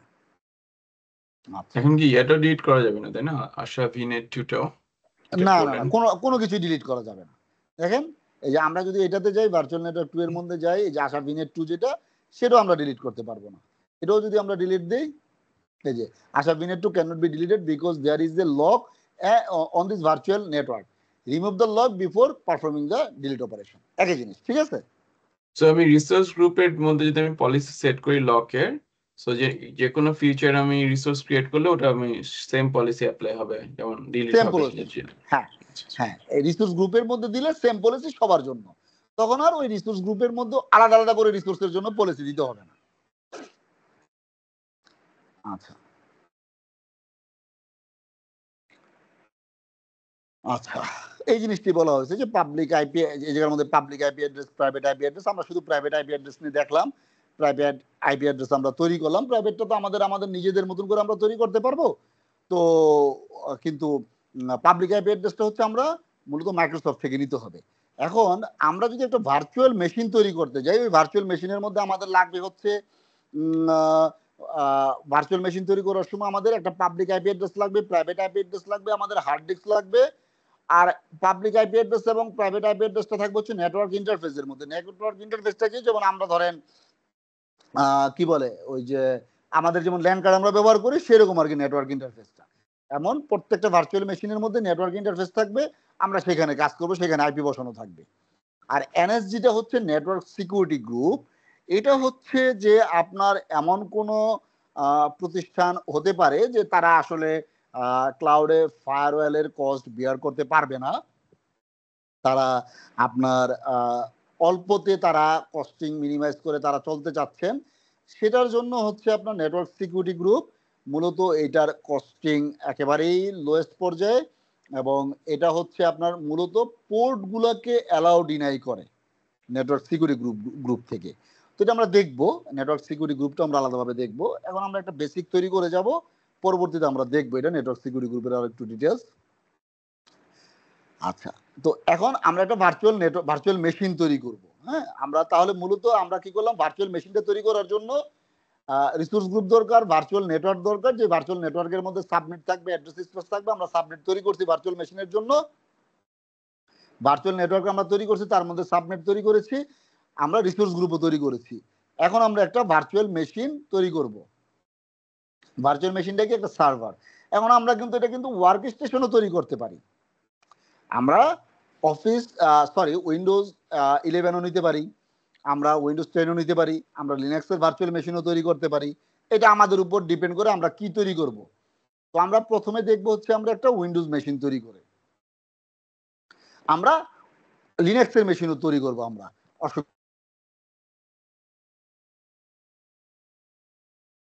আচ্ছা ভাইয়া, জাস্ট আমি ভুলে যাব, ভার্চুয়াল মেশিন তৈরি করার রোকন ভাই, রিসোর্স গ্রুপ কি একটা অর্গানাইজেশনে কি আমার একটা রিসোর্স গ্রুপ করে নাকি মাল্টিপল রিসোর্স গ্রুপও করে? মাল্টিপল রিসোর্স গ্রুপ করে, মাল্টিপল রিসোর্স গ্রুপ করে। আচ্ছা, বাট একই রিসোর্স গ্রুপে আপনি ট্যাগ দিয়ে বিভিন্ন ডিপার্টমেন্ট আপনি সেগ্রিগেট করে দিচ্ছেন, রাইট? সেগ্রিগেট করে দিচ্ছি, জি।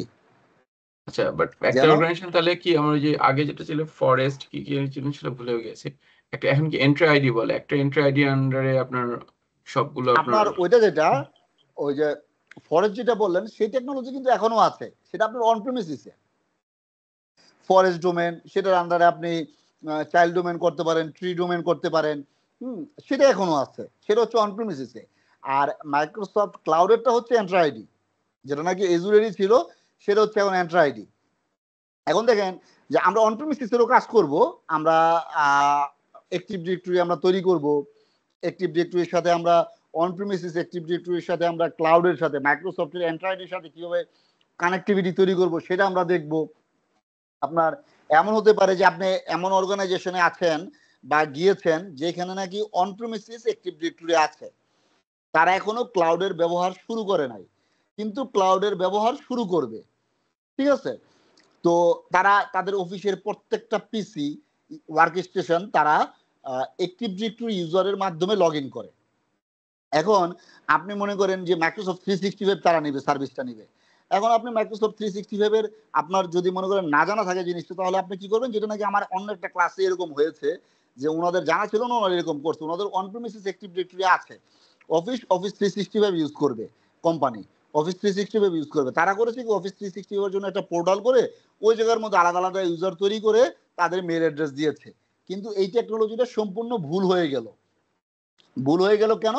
ভুল হয়ে গেল এই জন্য যে এখন ইউজারদের সাইন ইন হয়ে গেল দুইটা।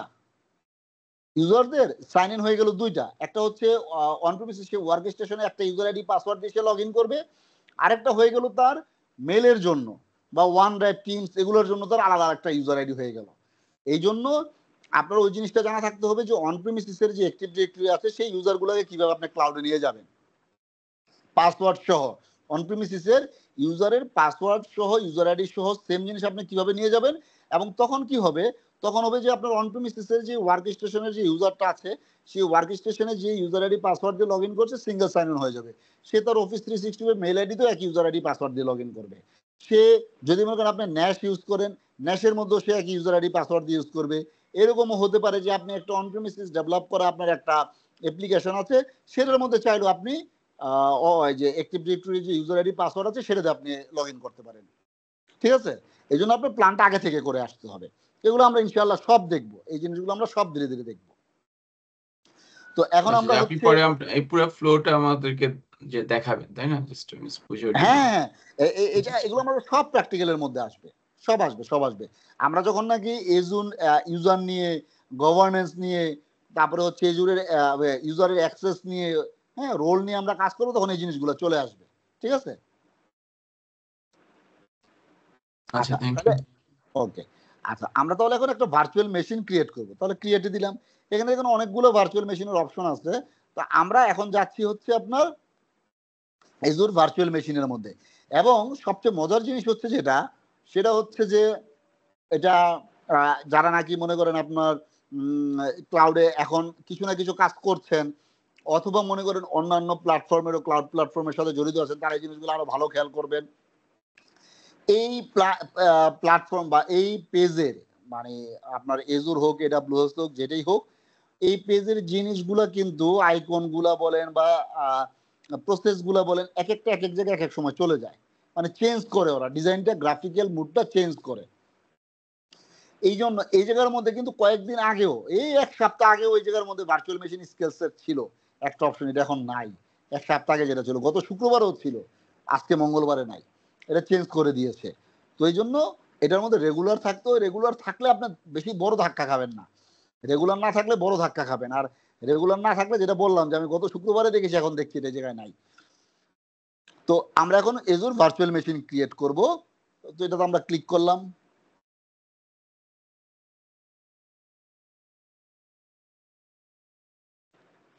দেখেন সেম জিনিস আসলো, রিসোর্স সাবস্ক্রিপশন। এখন আমি যা থেকে রিসোর্স গ্রুপ সিলেক্ট করব, আচ্ছা আর যে এটা আমি সিলেক্ট করলাম, করার পরে আমরা একটা ভার্চুয়াল মেশিনের নাম দিব। তো নাম দিলাম ASAVM। কিছু কিছু নামের ক্ষেত্রে দেখবেন যে আপনার ক্যাপিটাল লেটার, স্মল লেটারের একটা ব্যাপার আছে, যেমন ধরেন স্টোরেজ বা এরকম অনেক ক্ষেত্রে আসবে। তো এখানে তখন নোটিফিকেশন দিয়ে দিবে যে আপনার এগুলো সবকিছু স্মল লেটার হতে হবে, আপনি স্পেশাল ক্যারেক্টার ব্যবহার করতে পারবেন, এটা নোটিফিকেশন দিবে। এই যে কোনো ইরর দিলে, কোনো কিছু রেড মার্ক আসলে, তখন আপনি নোটিফিকেশনটা দেখবেন। এবং প্রত্যেকটা সম্পর্কে এই জায়গার মধ্যে আবার দেওয়া আছে, আপনি এখানে ধরলেই বুঝতে পারবেন যে আসলে কোনটার কি জিনিস। ধরেন মনে করেন এখানে যে choose the Azure region that's right for you and your customers, not all VM sizes are available all regions. এখানে বলেই দিতে যে সব VM এর সাইজ বলতে কি, যেমন ধরেন আপনার কি বলে স্টোরেজ বলতে পারেন আপনি, তারপর হচ্ছে CPU বলতে পারেন আপনি, RAM বলতে পারেন আপনি, এই জিনিসগুলো সব রিজনের মধ্যে সবটা অ্যাভেলেবেল থাকতে নাও পারে। এই অ্যাভেলেবিলিটি জোন এখানেই থাকবে। আমরা জাস্ট শুধু আজকে একটা ভার্চুয়াল মেশিন ক্রিয়েট দেখব। আপনার zone, availability set, virtual machine skill set আমরা অন্য ক্লাসে আলাপ করব। এগুলোর মধ্যে এগুলো বড় টপিক, তাহলে আমরা ভার্চুয়াল মেশিনটা এইভাবে আগাতে পারবো না। তো আমরা এখন এটা এভাবে থাকবে, আমরা এগুলো আলাপ করবো, তখন পরবর্তীতে যেভাবে মার্চ করার আমি মার্চ করিয়ে দিব। আচ্ছা, অ্যাভেলেবিলিটি জোন এটাও একটাই থাকুক। এইখানে হচ্ছে আমরা স্ট্যান্ডার্ডটা সিলেক্ট করব। এই ট্রাস্টেড ভার্চুয়াল মেশিন যেটা আছে সেটা সিলেক্ট করলে আমরা অনেক কাজ করতে পারবো না এখন। এই কারণে আমরা শুধু স্ট্যান্ডার্ডটা সিলেক্ট করে যাব। এইখানে দেখেন আপনার ইমেজ উইন্ডোজ ডাটা সেন্টার আছে, রিসেন্টলি ইউজ করেছি আমি এটা 2022। এখানে উইন্ডোজ 10 আছে, উবুন্টু আছে, সুসি লিনাক্স আছে, ওরাকল লিনাক্স আছে, রেড হ্যাট আছে, ডেবিয়ান আছে। এখন আপনার যেটা ইচ্ছা। এখানে এছাড়াও আরো ইমেজ আছে, সি অল ইমেজে গেলে আপনি দেখতে পারবেন উইন্ডোজ 10, 11 সবকিছুই আছে। আপনি যেটা ইউজ করবেন সেটা আপনি নেবেন। তো আমরা মূলত হচ্ছে উইন্ডোজ সার্ভার ডাটা সেন্টার আপনার 2022 যেটা আছে আমরা সেটা ইউজ করবো, এজুর এডিশন আমরা সেটা ইউজ করবো। আচ্ছা, আমরা এটা নিলাম। নেওয়ার পরে এখানে দেখেন আমাদের হচ্ছে ভার্চুয়াল মেশিনের সাইজ আসতেছে। আর ভিএম আর্কিটেক্টটা হচ্ছে আপনার 64 বিটেরই থাকবে। এখানে ARM 64 bit is not supported. এটা হচ্ছে যে ইমেজটা আমরা নিয়েছি সেটার মধ্যে আমরা এটা সাপোর্ট করে না, আমরা শুধু 64টাই এখানে ইউজ হবে। ওই যে বললাম যে সবটার মধ্যে সব সাপোর্ট করে না। সাইজ দেখেন এখানে আপনি বিভিন্ন সাইজের পাবেন। তো আমরা মূলত এখন যেহেতু আমরা প্র্যাকটিসের জন্য আমরা বেশি বড় যাব না, আবার বেশি ছোটতেও যাব না, আমরা মোটামুটি এটি ইউজ করি যে 2 CPU আর 16 GB র্যাম। নাহলে আবার সার্ভারটা বেশি একটু স্মুথ হবে না। কিন্তু আপনারা খেয়াল করবেন আপনারা প্র্যাকটিস করার সময় দরকার পড়ে একটু 8 GB র্যামের সার্ভার নেবেন, একটু কমায় নেবেন, তখন দেখা গেছে যে আপনার কস্টিংটা কমে আসবে। যেমন এই যে এটা নিলে আপনার 86 হয়ে গেল, আপনি একটু কমে আসবে যেহেতু ক্লাস টাইমের মধ্যে একটু স্লো হলে সমস্যা, দেরি হবে, লং টাইম লাগবে। এই জন্য আমরা একটু স্মুথি নেওয়ার জন্য 16 GB নিলাম র্যাম, 16 GB নিলাম র্যাম নিয়ে আমরা এটা ইউজ করব। এখন পাসওয়ার্ড, ইউজার নেম, এই জায়গার মধ্যে সবসময় খেয়াল রাখবেন যে আপনার ইউজার নেম কখনোই আপনি অ্যাডমিনিস্ট্রেটর, তারপরে হচ্ছে যেমন ধরেন অ্যাডমিন, এটা আমি নিতে পারবো না। দেখেন user name must not include reserve word. User নেমের যে রিজার্ভ ওয়ার্ড গুলো আছে সেগুলো ব্যবহার করতে পারবো না। ওই বললাম যে অ্যাডমিনিস্ট্রেটর, অ্যাডমিনিস্ট্রেটর, রুট, এই জিনিসগুলো আমরা ব্যবহার করতে পারবো না। এই কারণে আমি অ্যাডমিনের সাথে একটা অ্যাস লাগাই দিলাম, অ্যাডমিনস। আমি কমন পাসওয়ার্ডটা সবসময় ইউজ করবো, পাসওয়ার্ড @123। এটা আমি কমন পাসওয়ার্ড হিসেবে সবসময় ইউজ করবো। কোনো রিসোর্স তৈরি করলে কোনো জায়গায় পাসওয়ার্ড দিতে হলে পোর্টালে সেভ করা আছে, এটা আমি দিয়ে দিলাম। আচ্ছা, এখন দেখেন আমি এই জায়গার মধ্যে ইনবাউন্ড পোর্ট, আমি RDP পোর্টটা 3389 এটা ওপেন রাখছি। এই জায়গায় আরো পোর্ট আছে যেগুলো নাকি আমি ওপেন করব না। এখন আমার শুধু RDP দরকার। এই VFটার মধ্যে লগ ইন করে আমি দেখবো RDP দিয়ে, সেই জন্য RDP দরকার। আমি RDP পোর্টটাই আমি ওপেন করলাম। RDP পোর্টটা ওপেন করে এখানে যা শুধু সিলেক্ট করলে আপনার ওপেন হবে। RDP পোর্টটা ওপেন করলাম, এটা হচ্ছে 3389 হচ্ছে বাই ডিফল্ট একটা পোর্ট রিমোট ডেস্কটপের, আমি সেটা ওপেন রাখলাম।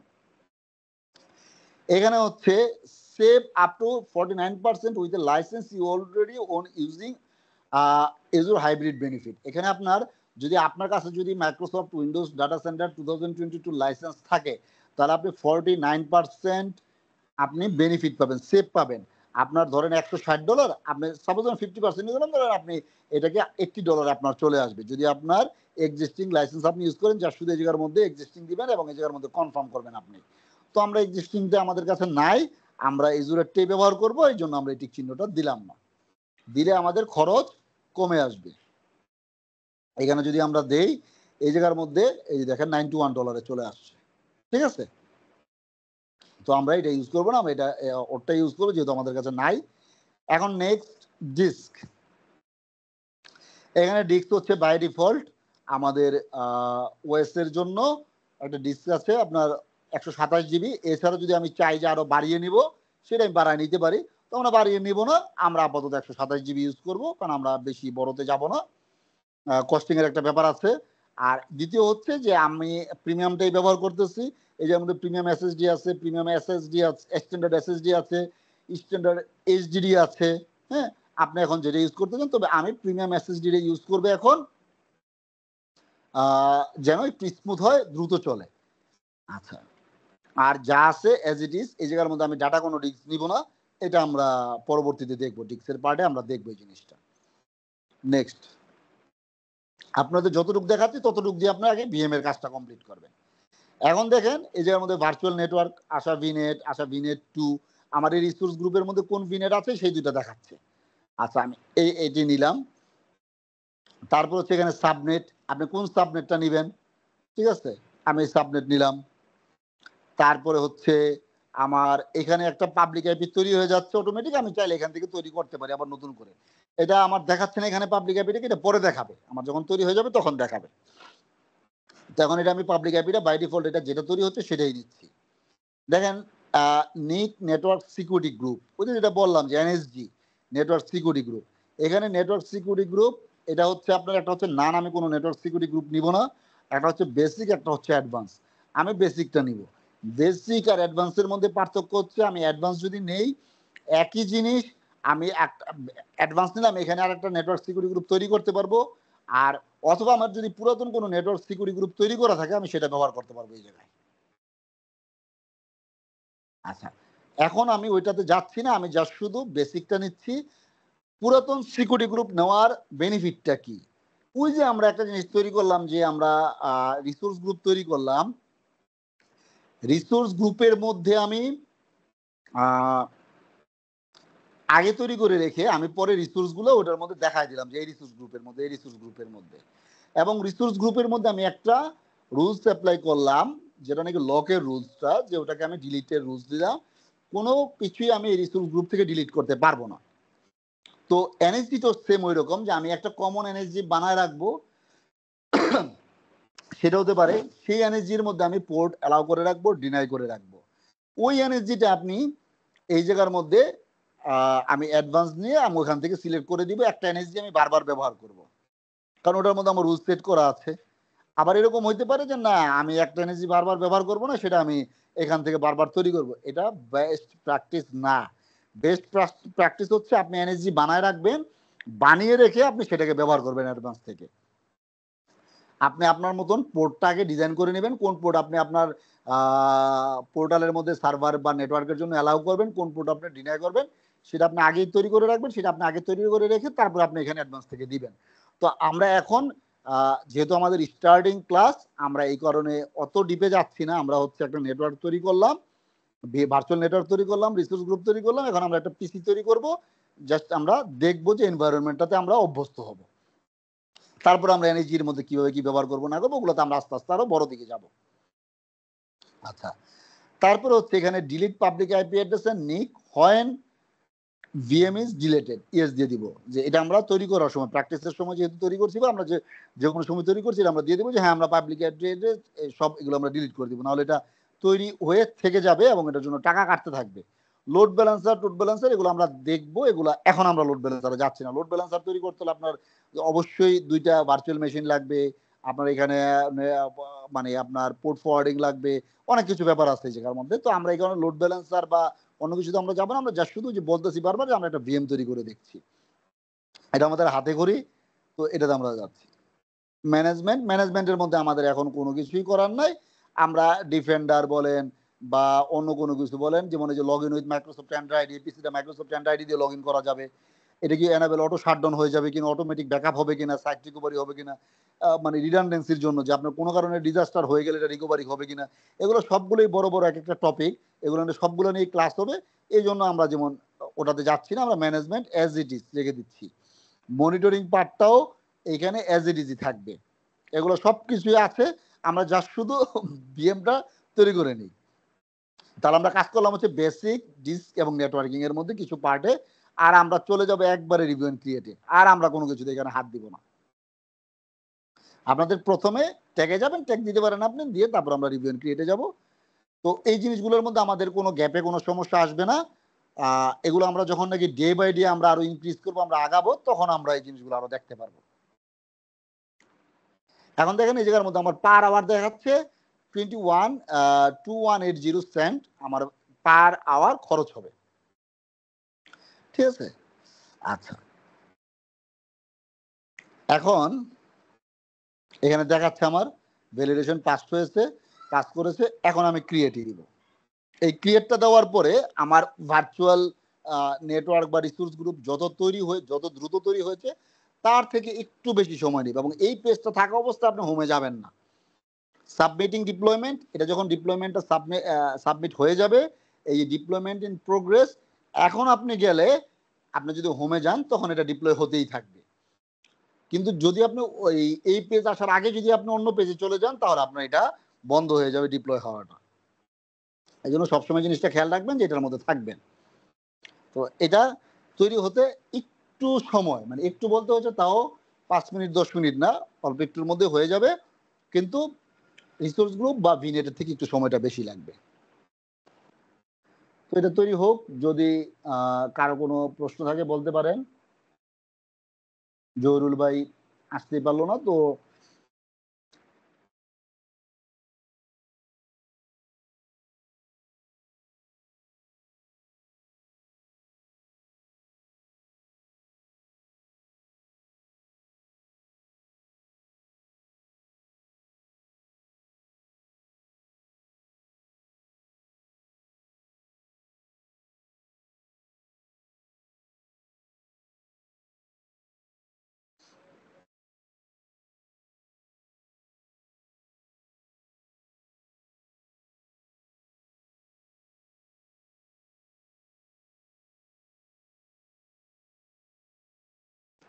আচ্ছা, আমাদের এটা তৈরি হয়ে গিয়েছে, তৈরি হয়ে গিয়েছে। তো এখন আমি দেখি ভার্চুয়াল, এখানে যাই, ভার্চুয়াল মেশিনে যাই, এই যে আশা ভিএম এটা তৈরি হয়ে গেছে, সব দেখাচ্ছে স্টপ, এখানে এটা দেখাচ্ছে হচ্ছে রানিং। প্রথমে আমি এটাতে ক্লিক করলাম, ক্লিক করার পরে এখানে দেখেন কানেক্টে গিয়ে দুটো অপশন, একটা কানেক্ট, একটা হচ্ছে ভায়া ভার্সন। তো আমি ভার্সনে যাবো না, আমি কানেক্টে গেলাম, অথবা ওভারভিউতে যাই। এখানে দেখেন আমার পাবলিক আইপি অ্যাড্রেস দেখাচ্ছে, যে এই পাবলিক আইপি অ্যাড্রেসটা আমি পেয়েছি 2062.197.235। তো এখন আমি কানেক্টে দিতে পারি। আচ্ছা, আরেকটু দেখায়নি, যেহেতু এখানে আসলামই, দেখেন এই যে নেটওয়ার্কিং এর মধ্যে, এই নেটওয়ার্ক সেটিং এর মধ্যে যাই, এখানে যে বললাম যে নিক কার্ড, এই যে নেটওয়ার্ক ইন্টারফেস, এই নেটওয়ার্ক ইন্টারফেস আশা ভিএম, এটার জন্য একটা নেটওয়ার্ক ইন্টারফেস তৈরি হয়েছে। এটার মধ্যে আমি গেলাম, কোন নেটওয়ার্ক ইন্টারফেসের ভিতরে ও কি আইপি পেয়েছে, IPv4 এর এই যে 10.0.4, এটা হচ্ছে প্রথম আইপি, যেহেতু ডিএসসিপিতে পেয়েছে এটা, ঠিক আছে, এটা ডাইনামিক আইপি পেয়েছে এটা। এখন আমি যদি এর ভিতরে যাই, ভিতরে গিয়ে আমি এটাকে ডাইনামিক থেকে স্ট্যাটিক করে দিতে পারি, এই আইপিটাকে দিয়ে আমার সেভ দিলে এটা স্ট্যাটিক হয়ে গেল।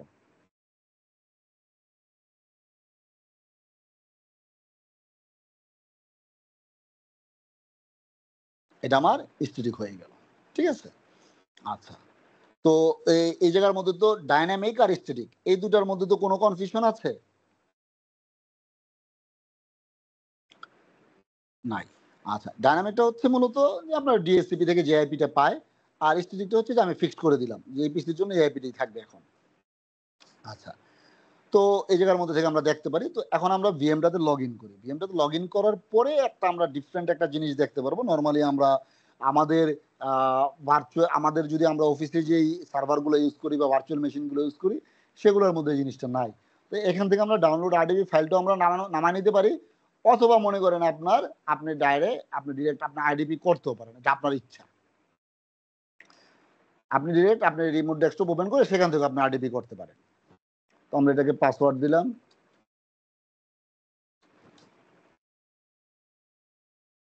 ইয়েস।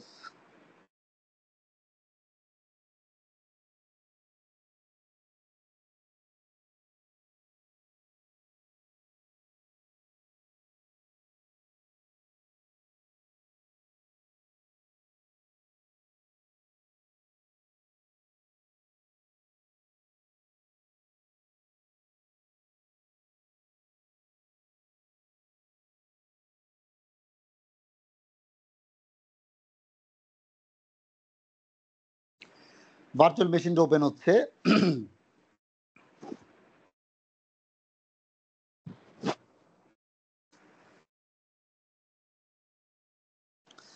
আচ্ছা, এই যে ভার্চুয়াল মেশিন ওপেন হয়ে গেল, এখানে দেখেন যে এটা হচ্ছে আমারই সার্ভার ম্যানেজার ওপেন হচ্ছে। এইখানে আমি ভার্চুয়াল মেশিনের দিস পিসির মধ্যে যদি যাই, যাওয়ার পরে দেখেন আমি 127 জিবির একটা যে হার্ড ডিস্কটা নিলাম সেটা এখানে দেখাচ্ছে, সাথে একটা টেম্পোরারি স্টোরেজ বলে একটা অপশন আসছে, একটা ড্রাইভ আসছে।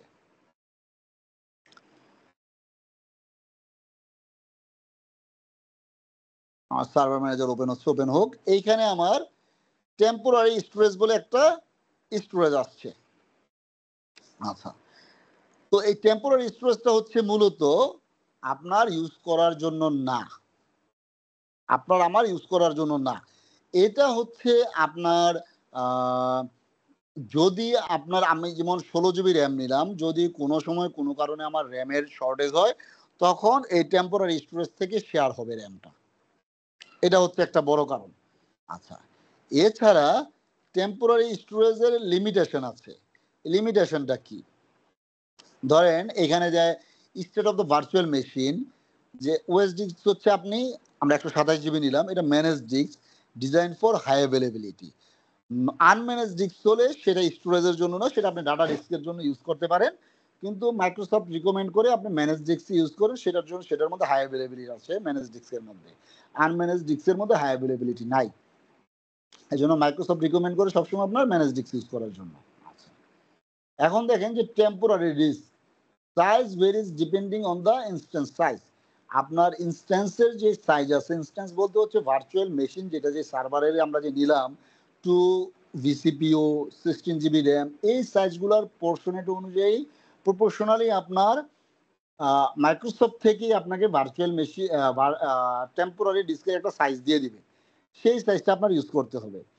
এখন এটা বাড়ে কমে আপনার ইয়ের উপরে, ওই আপনার প্রপোর্শনালি বাড়বে কমবে।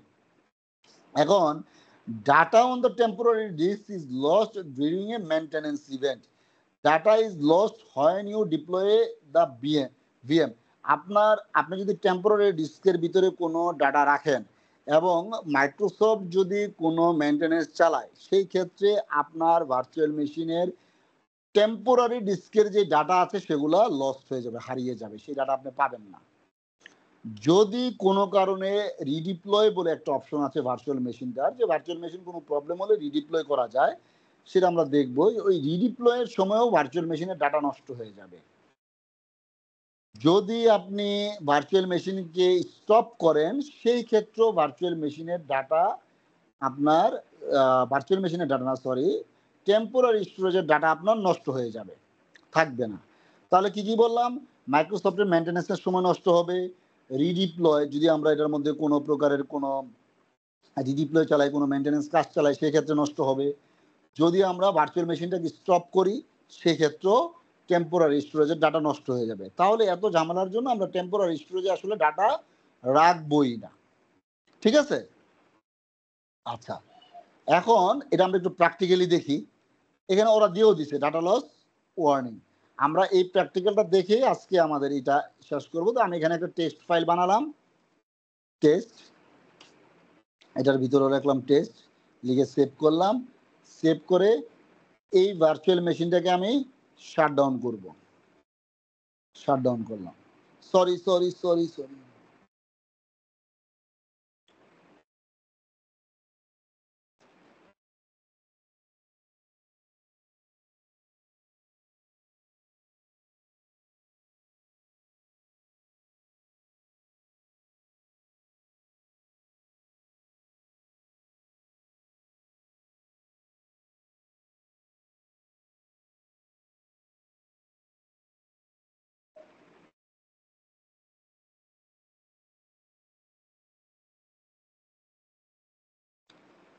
সরি ডিসকানেক্ট হয়ে গেছে। মানে আমি আমি যে পিসি থেকে ক্লাস করেছি সেটা আমি শাটডাউন করে দিচ্ছিলাম।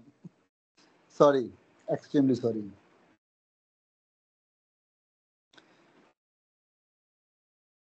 সবাই দেখতে পাচ্ছেন তো?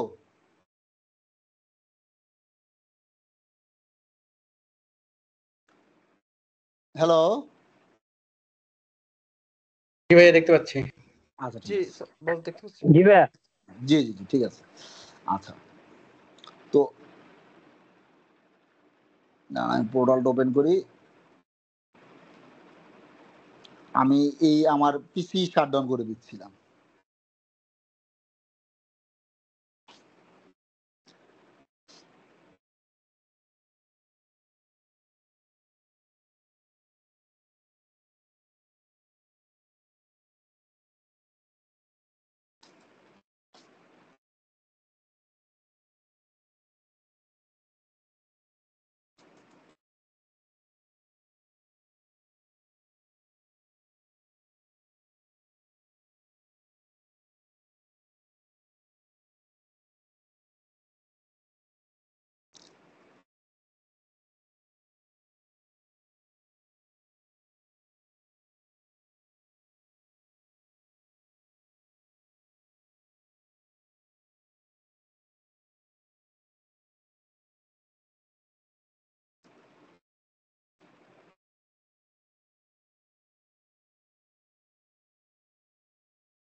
এটাকে আমি এখন শাটডাউন দিলাম এই মেশিনটাকে।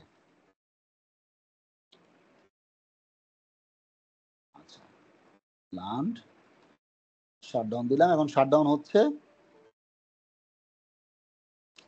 আচ্ছা এইখানে দেখেন আমার এখানে রানিং দেখাচ্ছে। একটু পরেই আমি এটাকে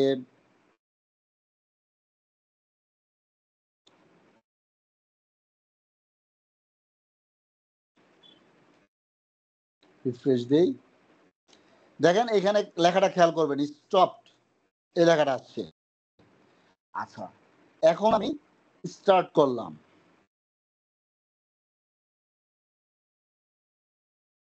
এখানে স্টপ লেখা আসছে, এই লেখাটা খেয়াল করবেন। জি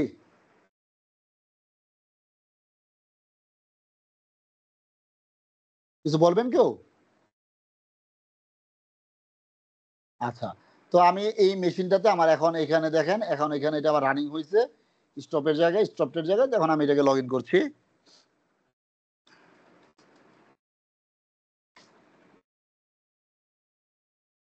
ইয়েস দিলাম।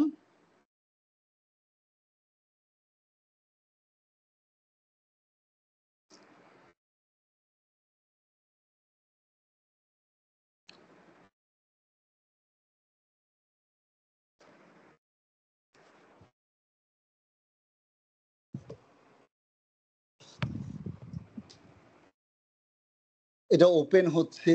ওপেন হওয়ার সময় আমি গেলাম এইখানে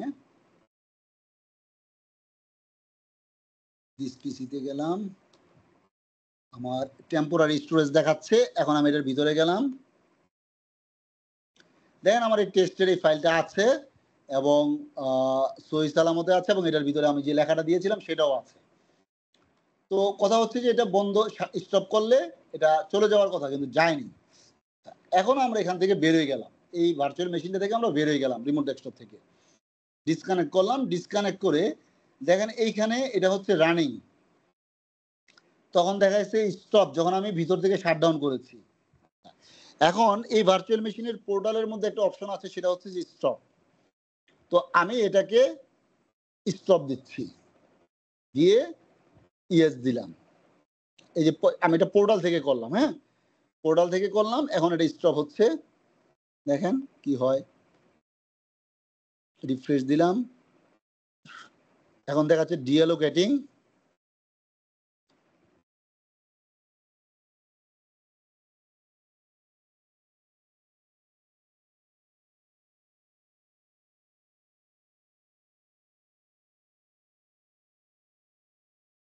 এটা এখানে নোটিফিকেশন আসবে স্টেটটা চেঞ্জ হয়ে গেলে যে এটা স্টপ হয়ে গেছে কিনা। তো মোটামুটি স্টপ হয়ে গেছে। তো এখন দেখেন এখানে কিন্তু লেখা আসছে যে স্টপড ডিঅ্যালোকেটেড, তখন শুধু লেখা আসছিল স্টপড, এখন সাথে ব্র্যাকেটে লেখা আসছে স্টপড ডিঅ্যালোকেটেড। তো এখন আমরা এটাকে আবার স্টার্ট করি।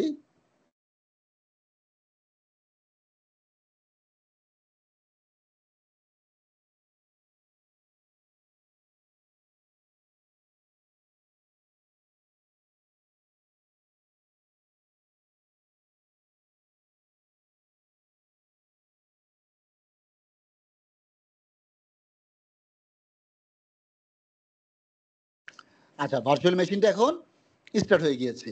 তো এখন আমরা এটার মধ্যে আবার লগ ইন করি, রিমোট ডেস্কটপ করি।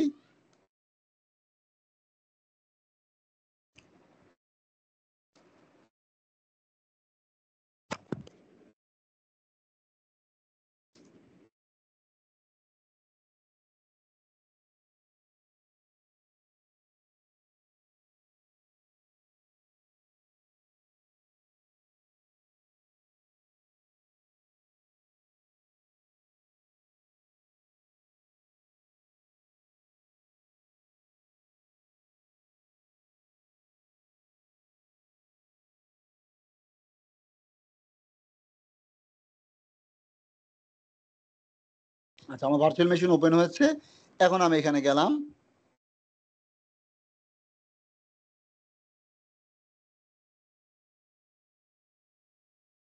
দিস পিসিতে যাই, টেম্পোরারি ডিস্কে গেলাম।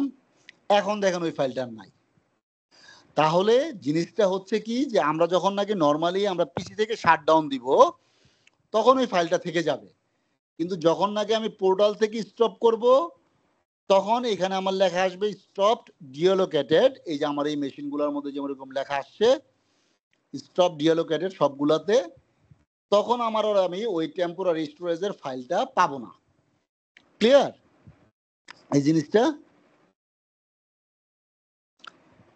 তাহলে এটা ক্লিয়ার হলে এখন আমরা এই ভিএমটাকে আমরা ডিলিট করে দিই। যখনই যে রিসোর্স তৈরি করবেন নিজে রিসোর্সটাকে ডিলিট করে দিবেন। এখান থেকে আমরা ডিলিট করলাম, অ্যাপ্লাই ফোর্স ডিলিট সিলেক্ট করে দিব, যা আছে ওএসডিএক্স নেটওয়ার্ক আইপি অ্যাড্রেস সব কিছু দিয়ে এই যে আই হ্যাভ রেড দিয়ে আমরা এখানে ডিলিট দিয়ে দিব। তাহলে এই ভার্চুয়াল মেশিনটা আচ্ছা ডিলিট হচ্ছে না কেন? কারণ হচ্ছে যে আমার রিসোর্স গ্রুপ লক করা। আমার এখানে রিসোর্স গ্রুপের লকের অপশনটা আমি উঠাই দিই, যেহেতু আমরা এখন প্র্যাকটিস করব। এটা আমি উঠাই দিলাম, এটা ডিলিট করে দিব, এটা আমি ডিলিট করে দিলাম। ডিলিট করে দিয়ে এখান থেকে বের হয়ে যাই, বের হয়ে গিয়ে এখন আমি ভার্চুয়াল মেশিনটাকে আমি ডিলিট করে দেই। ভার্চুয়াল মেশিনটাকে এখন আমি ডিলিট করে দিব। তো আপনাদের হচ্ছে আমি আগামীকালকে পোর্টালের অ্যাক্সেস দিয়ে দিব ইনশাল্লাহ। তখন আপনারা যাদের আছে পোর্টাল তারা তো প্র্যাকটিস করতে পারবেন না, যার নাই সে ওই পোর্টালে কালকে থেকে প্র্যাকটিস করতে পারবেন। আমি কালকে অফিসে গিয়ে এটা তৈরি করে আপনাদের দিয়ে দিব। আচ্ছা, তো এখন ভিএমটা ডিলিট হয়ে যাচ্ছে কারণ এটা আমার এই যে ডিলিট হয়ে গিয়েছে। আচ্ছা, এখন আমি আর এই ভার্চুয়াল মেশিনের যেখানে যা দেখাচ্ছে দেখেন, আমি যদি রিফ্রেশ দেওয়ার সাথে সাথে এটা চলে যাবে। এখনো যায় নাই কারণ ওর প্রসেসটা এখনো কমপ্লিট হয় নাই। এই যে চলে গেছে, দেখেন এটা চলে গেছে এখান থেকে। আচ্ছা, এখন আর এই ভিএমটা নাই। আচ্ছা, তো এখন একটা জিনিস হচ্ছে যে আমরা তাহলে আজকের ক্লাসটা এই পর্যন্তই। এটা আমি রেকর্ডিংটাও স্টপ করি। আরেকটা জিনিস হচ্ছে যে আপনার কি বলে এটাকে, যে ক্লাস টাইমটা আমরা যদি আমাদের ওই যে জহিরুল ভাই উনি অস্ট্রেলিয়া থেকে পার্টিসিপেট করেন, তো উনি যাচ্ছিলেন যে 9টা থেকে করা যায় কিনা। তো সেটা 9টা থেকে করলে তো কোনো সমস্যা হওয়ার কথা না। কোনো সমস্যা আছে 9টা থেকে করলে? আর শনিবার মানে শুক্রবার না করে শনিবার মানে রাত্রে 9টা থেকে।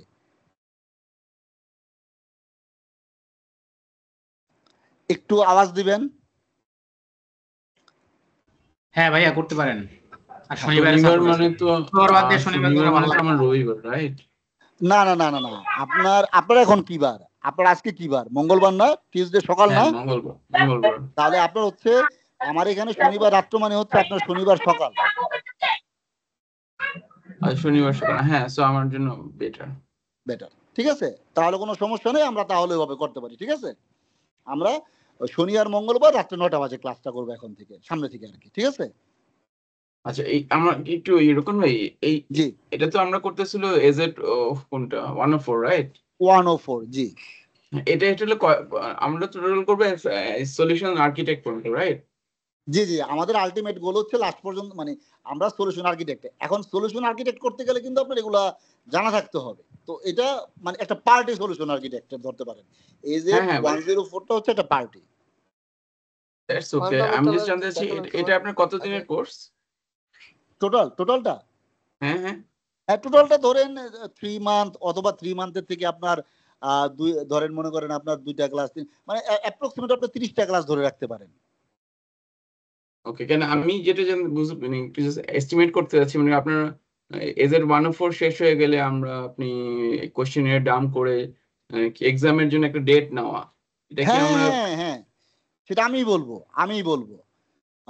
যে আপনি এখন এজেড 104 আপনি দিতে পারবেন, দেওয়ার জন্য আপনি ডাম্পস নিতে পারেন, নিয়ে আপনি প্রিপারেশন শুরু করে দেন। ঠিক আছে, ওটা আমিই বলবো, ওটা আপনি 1.5 মাস পরে আপনি পারবেন। ঠিক আছে, ওই এক্সাম ডেট কি মোটামুটি অ্যাভেলেবেল থাকে? আমাদের অনেক আগে থেকে নিতে হয় না? মোটামুটি আপনি ধরেন আপনার সুইটেবল টাইমে নিতে গেলে 1 সপ্তাহ আগে নিতে হবে, আচ্ছা, এবং রোববারটা বিজি থাকে বেশি, স্যাটারডে সানডেটা একটু বিজি থাকে, এই জন্য 1 সপ্তাহ আগে নিতে হয়। আচ্ছা, and আপনি তো বাংলাদেশের মধ্যে ব্যবস্থা করে দিবেন, and আমরা আমি যারা সব বাইরে ব্যবস্থা থাকি। করে দিতে পারবো, সমস্যা নেই। আপনার হ্যাঁ, সরি। ভাউচার থেকে নিয়ে ডাম্পস টাম্পস যা কিছু আছে, আপনার টোটাল সবকিছু করে দিব, অসুবিধা নেই। ওই যাবতীয় এক্সামের হেল্প করে দিব, সমস্যা নেই। আর যেহেতু আমরা যারা বাইরে থাকি, তারা তো আর আপনি ওদের মতো বাংলাদেশের মতো করে দিতে পারবেন নাকি তাদেরটা ডিফারেন্ট? তাদেরটা একটু ডিফারেন্ট হতে পারে, ও সেটাও ওটা আমরা পরীক্ষার আগে দিয়ে আলাপ করব, যে মানে যেন আপনার যেন মানে কোনো প্রকারের কোনো সমস্যা না, আপনি যেন, কারণ আপনি কোর্স করছেন, আপনি শিখছেন, কারণ 5টা যেন না আটকা থাকে। হ্যাঁ, মানে আমার আমার আমার জাস্ট পার্সোনাল যেটা ব্যাড এক্সপিরিয়েন্স, আমি আসলে যে কোনো একটা কোর্স শুরু করে আমার আসলে এক্সামটা দেওয়া হয় না। তো না না লাইক না, আমি এক্সাম ব্যাচে দিতে করছি পারবেন, এই কারণে, সমস্যা নেই। যাতে আসলে এটা আমি আপনাদের সাথে সাথে থেকে করে ফেলতে পারি, সবার সাথে থেকে। না, এটা আমার ইনশাল্লাহ হয়ে যাবে ওটা আমি ইনশাল্লাহ ব্যবস্থা করব, হয়ে যাবে, সমস্যা নাই। আচ্ছা আচ্ছা, ওকে। বস তো ফান্ডামেন্টাল ইস্যুটা যদি একটু দেখাইতেন একদিন, কোনটা? এজির ফান্ডামেন্টাল ফার্স্ট কোর্সটা আর ও, কি। ওই যে ফান্ডামেন্টাল কিন্তু এর মধ্যেই, মানে জিনিসটা হচ্ছে কি, যে যেমন আমি ধরেন এই যে প্রাইসিংটা দেখাইলাম, এন্ড প্রাইসিংটা কিন্তু আপনার অ্যাডমিনিস্ট্রেটরের মধ্যে নাই, ওটা ফান্ডামেন্টালের। এখন আমি প্রাইসের আরো ডিপ দেখাবো। এখন মনে করেন আপনাকে যদি আমি প্রাইস ফার্স্টেই দেখাই, আপনি প্রোডাক্টের নামই জানেন না, এখন আপনি প্রাইস কিসের বের করবেন? আপনি যখন মনে করেন একটা পর্যায়ে অ্যাডমিনিস্ট্রেটরটা চলতেছে একটা পর্যায়ে আপনি প্রোডাক্টগুলো সম্পর্কে, আপনি একটা নামগুলো সম্পর্কে আপনার জানা হয়ে গেল, তখন আপনি প্রাইসিংটা সুন্দর মতন করতে পারবেন। ঠিক আছে, বুঝতে পারছি। তো ওগুলো এর মধ্যেই প্রত্যেকটা জিনিস মার্জ এর মধ্যেই চলে আসবে। ঠিক আছে।